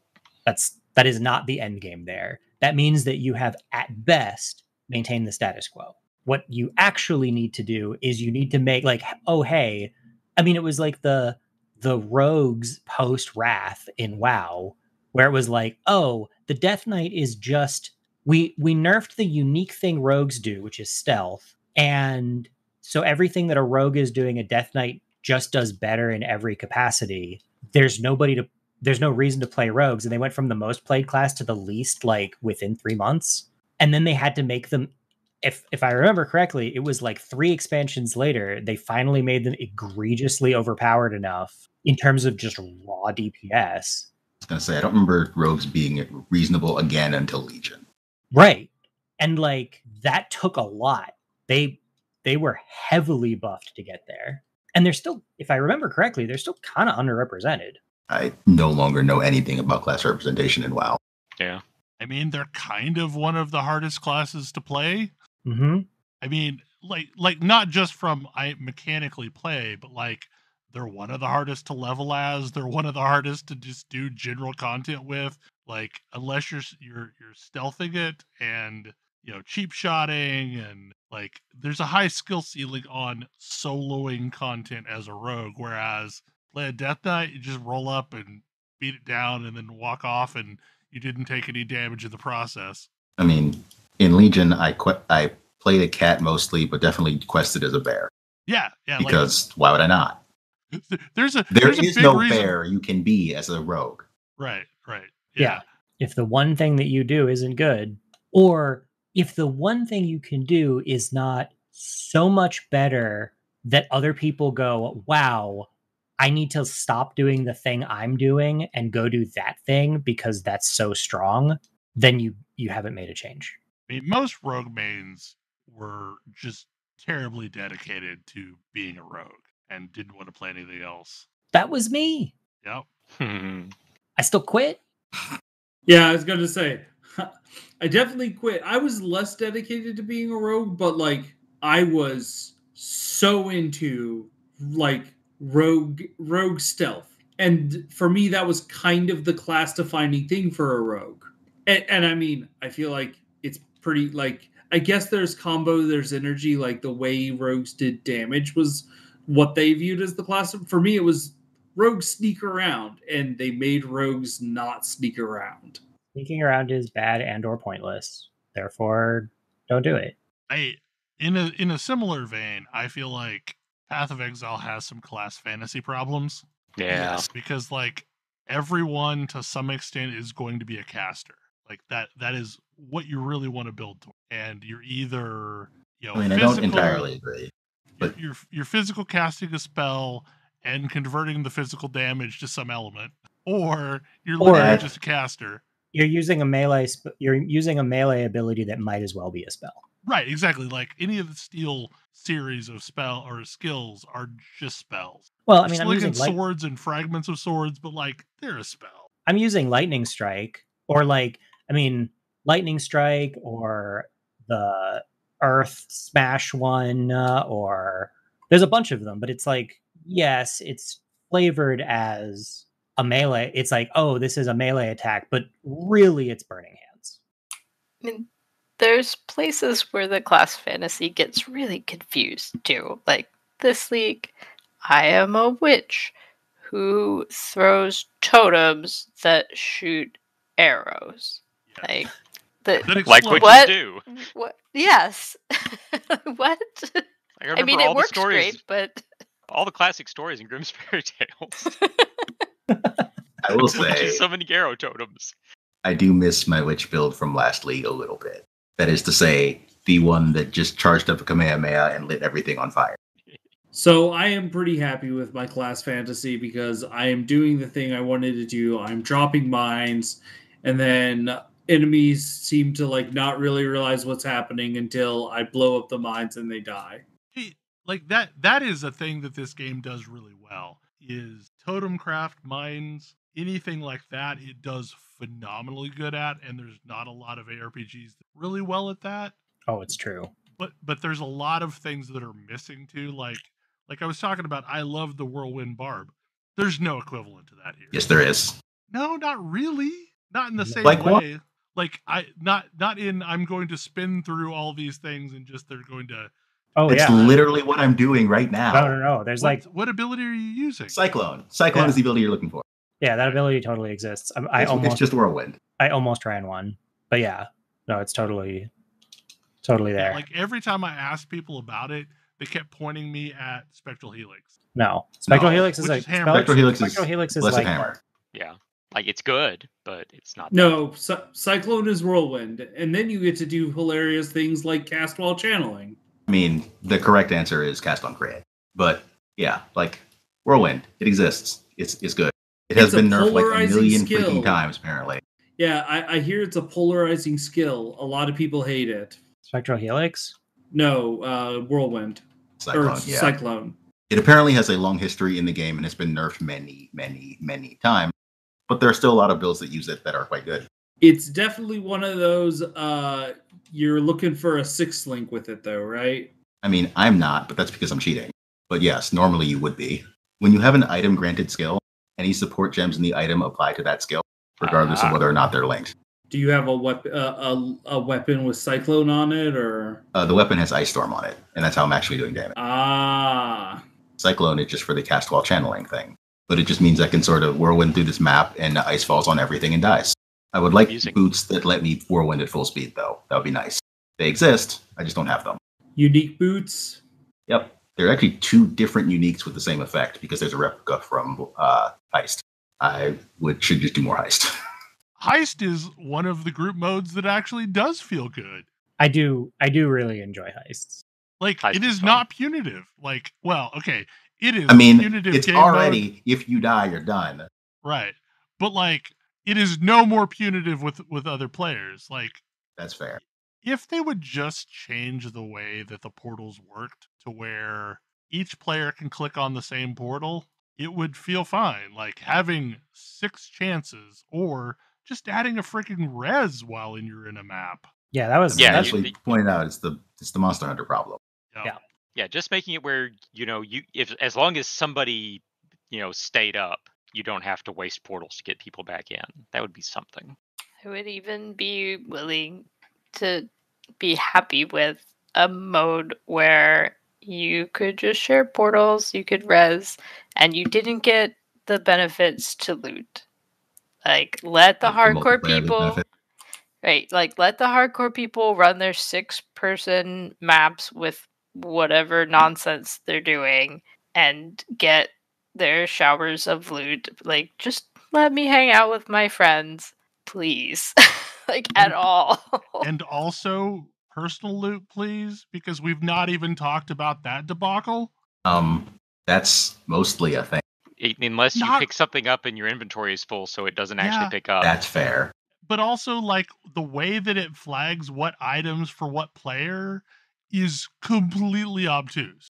And we've definitely encountered items that we could both loot, and we could never figure out why. Like, that was lootable for me, but you picked it up. Why?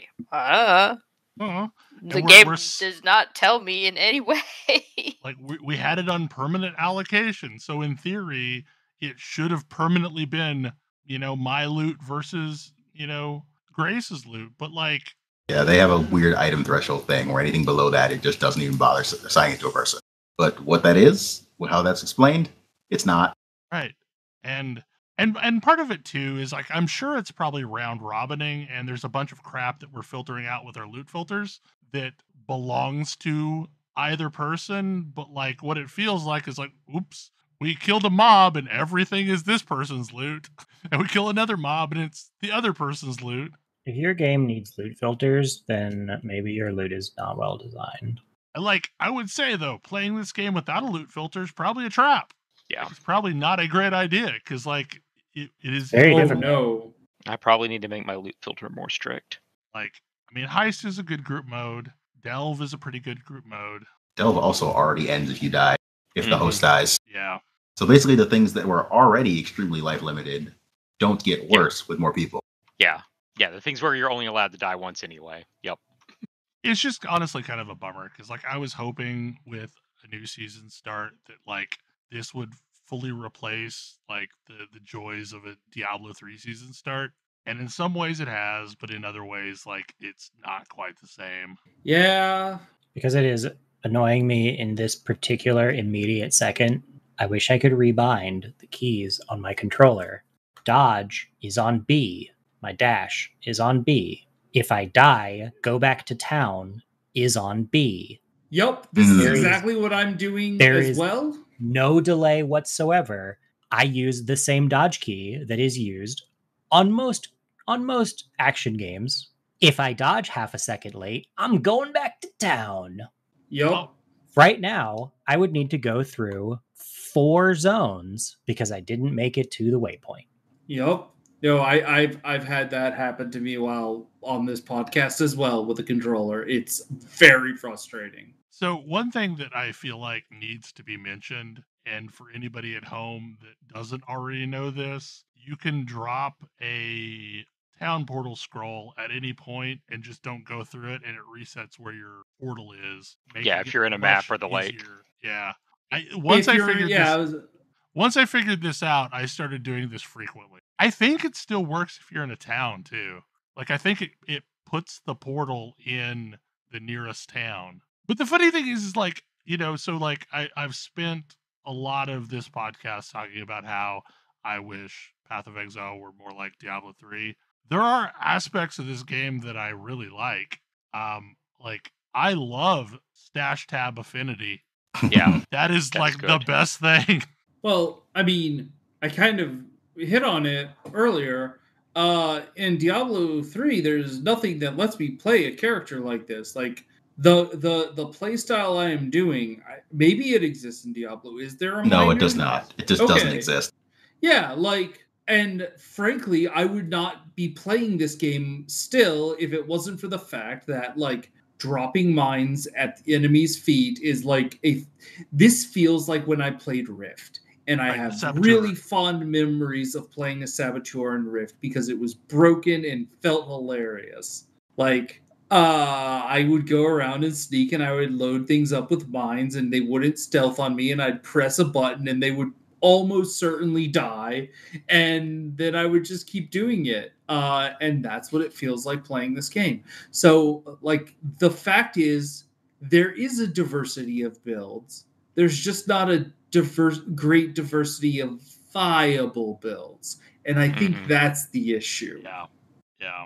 Because let's be clear here, we've all been talking about the things we dislike about this game, but like if you've been listening to our podcast, I like this game quite a lot. Yeah, like I'm playing the hell out of this game. We only do this to the games we like. We would, if we did not like this game, we simply wouldn't be playing it, and we wouldn't be talking about it at all. Right, we would have talked about it for 15 minutes the first time we talked about it, and then it would have been over. Like, all the times I spent lamenting all the things that New World was doing wrong was only because I liked most of the things it was doing. I wouldn't have so much to complain about if I hadn't spent hundreds of hours playing this game. Yep. I think I'm up to almost 300 hours in game, and most of that is since last league. I think Steam said I'm around 250. Yeah, I'm at 243, and I think all but about 3 of those were like in between the last 2 leagues. It's good. So, like, this game is incredibly overwhelming. It definitely has messaging issues. I'm having a lot of fun. Like, it's the moment to moment gameplay is a blast across multiple builds, including the one that I've mostly had to make up myself. Turns out nobody actually likes Armageddon brand, but I do. And across the many, many, many ridiculous gameplay modes and systems, like a lot of them are really fun. Metamorph needs to go away. And the thing is you can make it go away. There are ways to mostly remove the systems you don't want to engage with. You can't remove incursion. But that's okay, because incursion is great. That one's weird to me, though. That one specifically you can't remove. I mean, also, you could just not talk to her. It's true. Yeah. You can just kind of ignore her, which might be why they don't care if you just leave it alone. What's the one with the red hand and the circle that spreads out from it? Breach. Yeah, Breach is the one where, like, a circle opens up and things from the other side pour in and you try to kill them. And then Legion is the one where, like, frozen soldiers appear and you try to break as many of them out as possible before the timer runs out, and then you get murdered by them. I like Legion. I do well at Legion.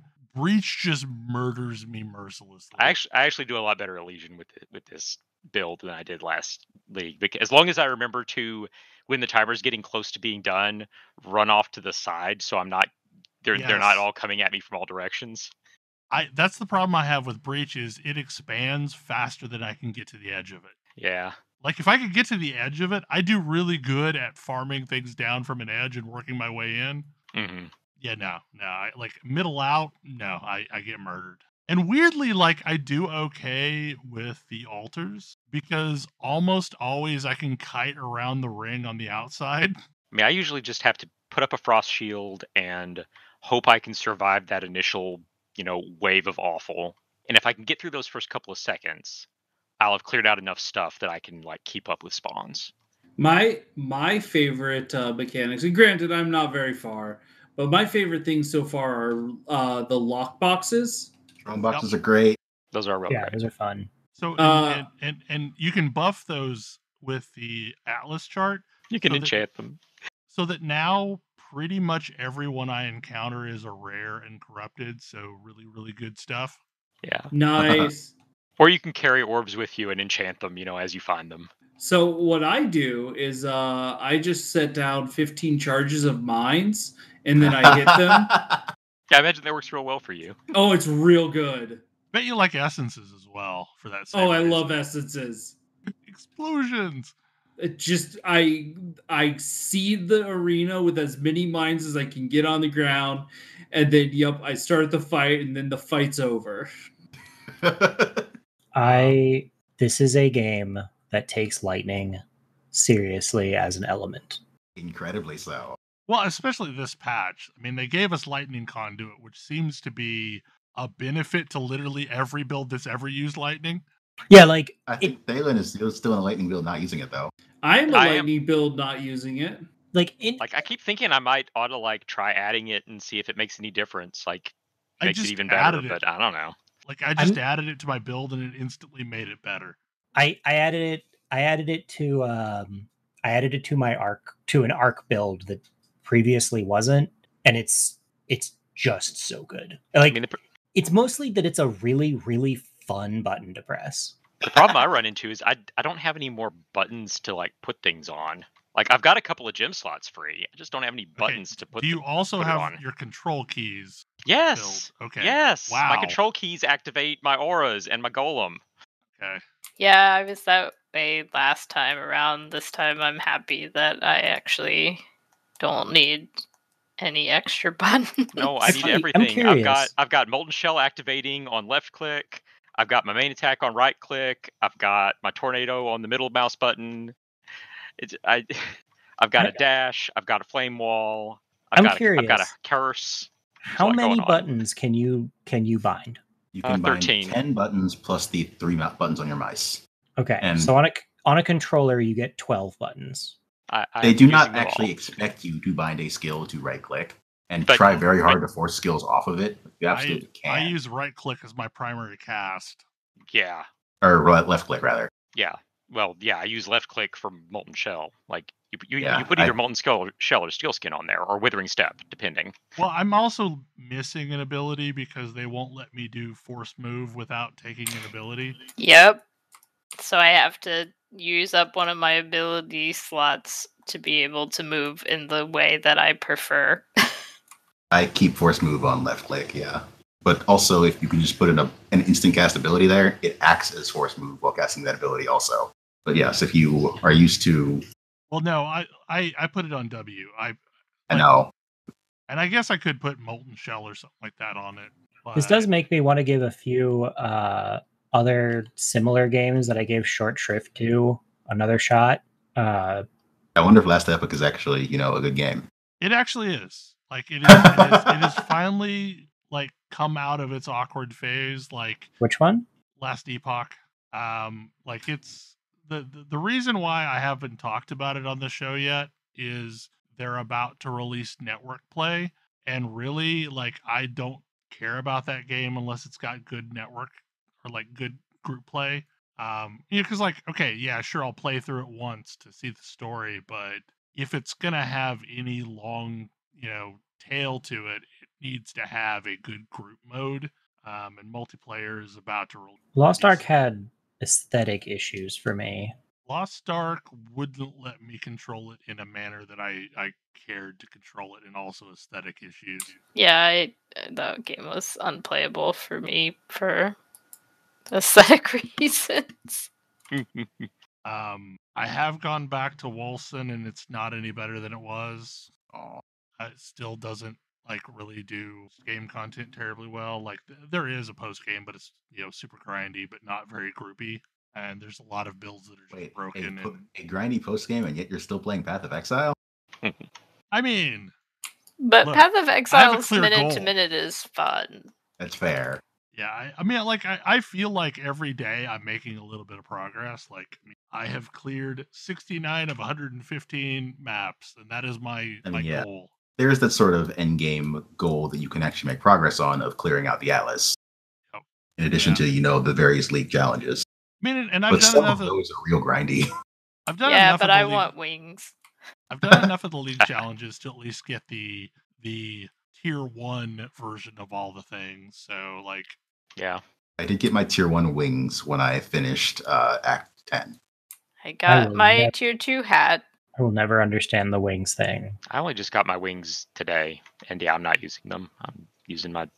I don't love them. I'm glad people make love wings. It is part of my job to make sure that people who love wings have wings to love. Hey, I mean, my Guild Wars 2 character has wings because Char looked great with wings. It's just how it is. Not incorrect. But that is specifically my Char. None of my other Guild Wars 2 characters have wings. I have a bomb that explodes when I die. And the wings here, those aren't the kind of wings that I'm into. They're real big. They are real big. I enjoy them. I think Diablo 3 probably broke me on that particular cosmetic item because I got so accustomed to the wings there, and these wings are pretty much the same. If anything, some of them are a little smaller. Yeah, I have a back attachment that's I think I got it from the gym package last week of the Cloak Elements. Yeah, I'm just still using that. I don't really like that one. I like that better than the wings. I'm running around with a cape every so often. I feel like in a pack. I feel like with no back item, I look kind of boring. So the wings are too much. I mean, I have an armor set, and I think probably my primary purchases have been armor sets, skill effects, and footprints. Yeah, that's true. I mean, I did buy the upgraded look for Stormbrand because I didn't think Stormbrand messaged really well, and it was kind of hard to track what targets it was on. Did you get the Celestial one? I got the red one, whatever the red one is called. Too.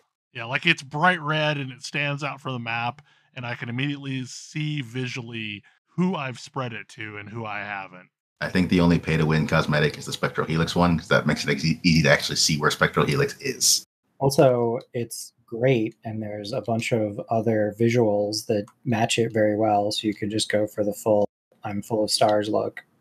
They have made celestial effects for many, many skills, and they're some of the best for most of the skills they exist for. Yeah, they're very good. Like Divine Ire, Celestial Divine Ire, I think is one of my favorite looking skill effects in the game. I've considered Celestial Arc, even though, I mean, frankly... but it's already lightning. Yeah, it's already lightning. It's the only reason I haven't. That's why I didn't go for it for the Inquisitor. I'm using Armageddon Brand and Firestorms. The Celestial versions of these exist, but also... I'm just so happy that lightning isn't a dot or some other hot fucking nonsense. I mean, it is a dot the way I'm playing it, but... That's not the same thing, and you know it. I know. Brands are the best version of a dot I've ever... I agree, mostly. They're so good. Watching it spread like a lightning disease through the crowd. Bell, have you seen Penance Brand? I have not, but I would probably like it. I loved Wintertide. The Wintertide Brand is this damage over time thing that just sort of spreads between enemies. Stormbrand, shocks all the nearby enemies and sometimes goes from enemy to enemy, so on and so forth. Armageddon Brand is a little different. It drops a meteor on the head of the enemy that it's on every so often. Penance Brand doesn't do anything when it activates other than add quote-unquote energy to the enemy. When it leaves the enemy for any reason, the enemy explodes. Oh man, sounds amazing. It does feel really not me to be running around with a wand, but you know. See, I use a scepter. If I wanted to, I could bonk people with the scepter. I don't do that. Yeah. But I could. Well, originally I was dual wielding wands because, again, this build went really hard into crit setups, and it felt like I was running around with like 2 sparklers from 4th of July. Yes, but now you have a shield and you're a proper Templar. Exactly. Now I feel more Templary. Like, I don't care that I've got a wand and a shield. Like, just the shield alone makes me feel better. Shield is good. I'm the witchiest witch with a bow. I'm a melee fighter using the most classic of melee weapons in human history. So am I. Cough, cough, cough. P.S. We're both technically hitting people with a staff. This game believes that staves are actually good melee weapons. There are some very high-end builds that like to use staffs for 2 reasons. 1, staffs have an inherent block chance. Other two-handed weapons don't. 2, staffs have the highest crit chance among two-handed weapons. So, like, yes, they're good. You can hit people with a staff, and it's a perfectly fine and normal thing to do. I wish uniques were a little easier to find, like specific uniques. Yeah. And some of them do have divination cards, but like... I'll say, unless they have a divination card, it's really hard to target farm you. Not the one I want. Right, and there's a lot of them that don't. Astramentus does, but I bought it anyway because I could have target farmed this thing, but it was do the cards drop from a specific place? Some of cards tend to, yes. Specific maps or specific zones that are that map, like specific tile sets. Yeah, so just sneak peek. You're gonna revisit a lot of the zones that you went through in the Axe. Mm-hmm. And there'll be maps. So yeah, like a lot of them, like there's several that will give you a 6-link chest, but like the body gives you a random 6-link chest, I think. I mean, if you are willing to deal with other players, you can just sell it and buy the one you want. Right. My interactions buying and selling from other players have been roughly the same level of interaction as I've had with people in the Duty Finder. Yep. It's the WoW Dungeon Finder thing. Like I've had more conversations with Warframe buyers and sellers than this game. Yeah, I mean, it literally seems to be like I said. You get invited, you pop over to their hideout, you have your money ready, they hand you an item, and then they kick you from the party, which still leaves you in the hideout. I was going to say, it doesn't actually kick you out of the party. It kicks you out of the hideout. Right, yeah, like you could stay in the hideout if you want, I guess. Mostly people just, leave the party themselves, but, same effect. Yeah. Is there actually a trade window? Yeah. Yes. Okay. Yes, and you have to mouse over the item to verify it's what you actually want. Like, and that's kind of a nice touch. Both players have to mouse over the thing they're getting. I mean, it's not bad, and considering how unsocial it already is, I don't understand why there's not just an auction house. I do, because they specifically came out and said it. The vision. Well, not just that, like, I do think an amount of friction in this process is probably required. Yeah. I mean, that's the other part of it is I know the things that tend to make me disengage from games and getting... Because otherwise you end up with Diablo 3. Yeah, ending up at the point where where there's nothing interesting for me to find, possibly because I've bought what I need, is one of those things. So I don't know. Yeah, but like even I when didn't buy my amulet, there's still a lot of stuff for me to find. Yeah. Like even when you're searching for items, like it feels like even the going through the trade boards, you're at a rummage sale because the items that are available are just so random and what's on them. That was one of the things that we saw in like there was a video about the build diversity, and one of the theories is that because harvest is so bad, the items people are crafting are much more random.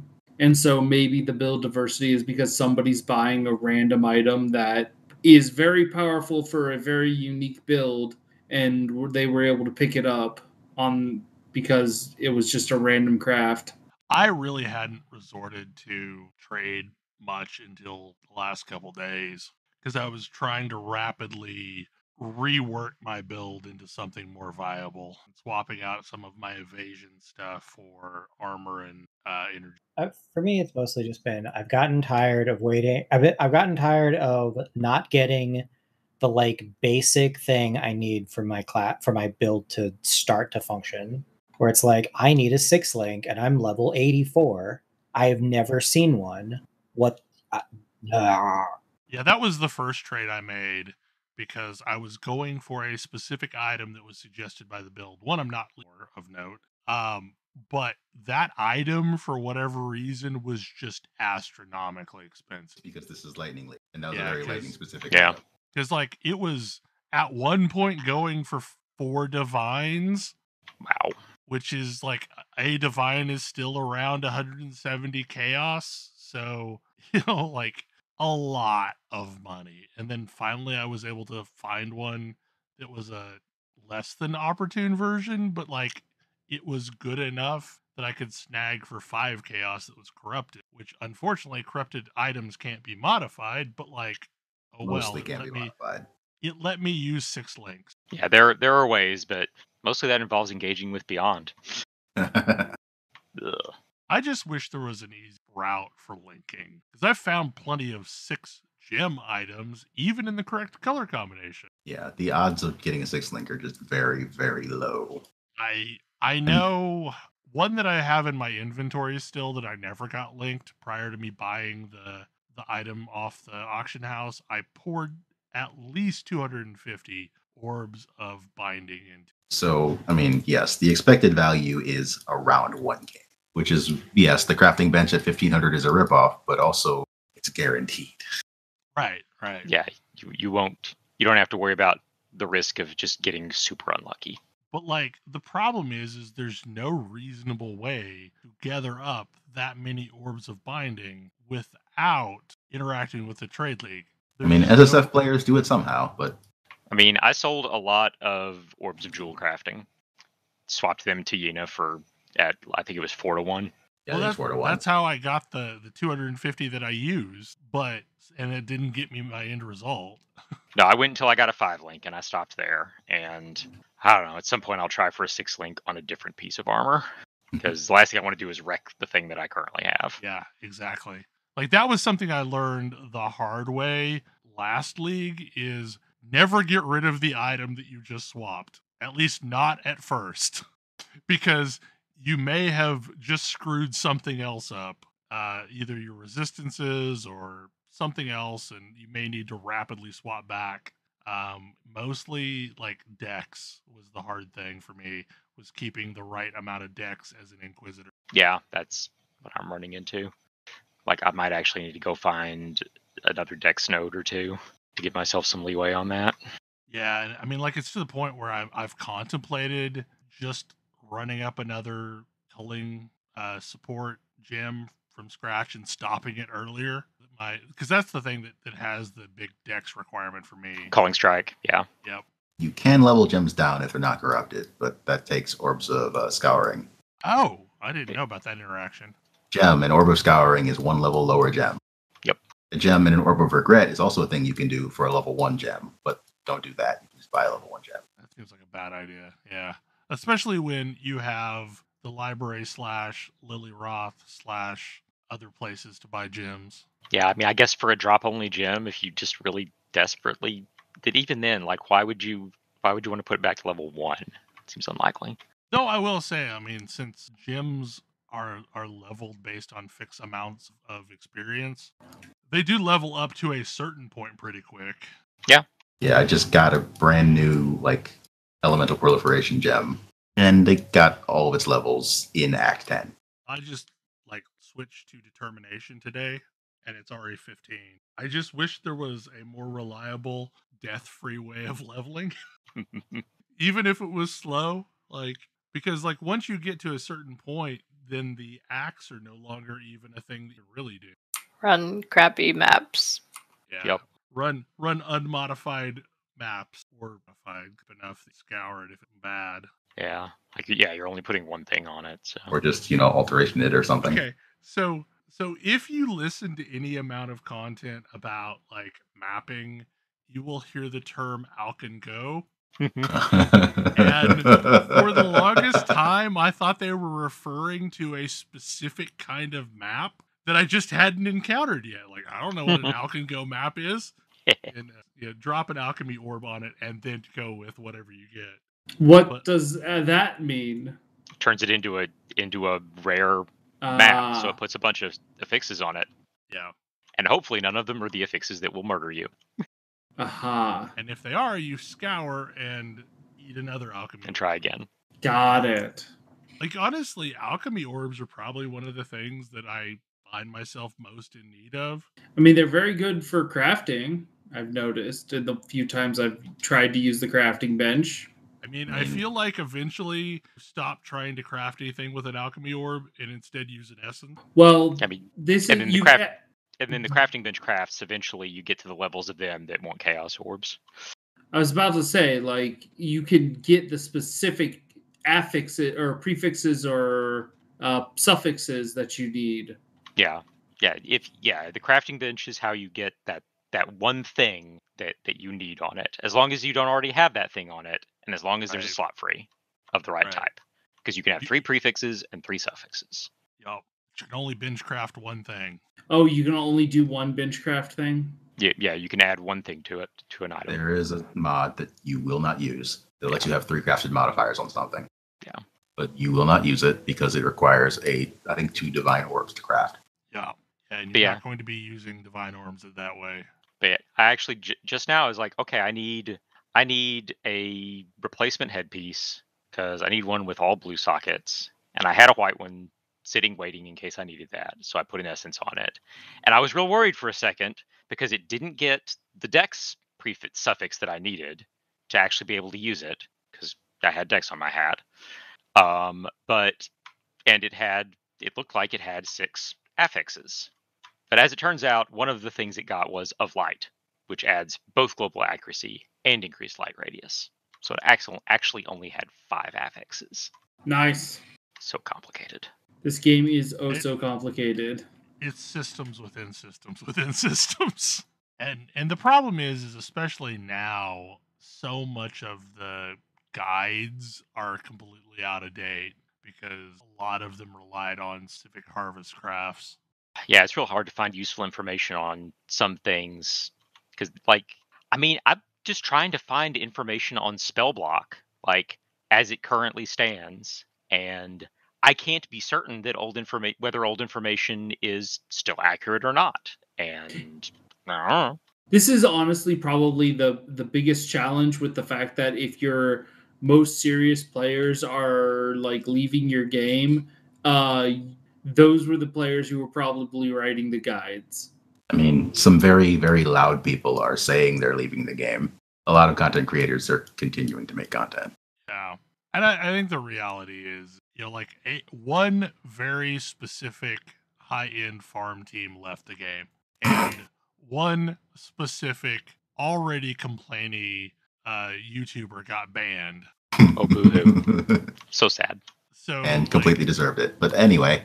But for the most part, everybody else that was in content for the game, maybe complaining up a storm about it, but they're still playing and trying to figure out.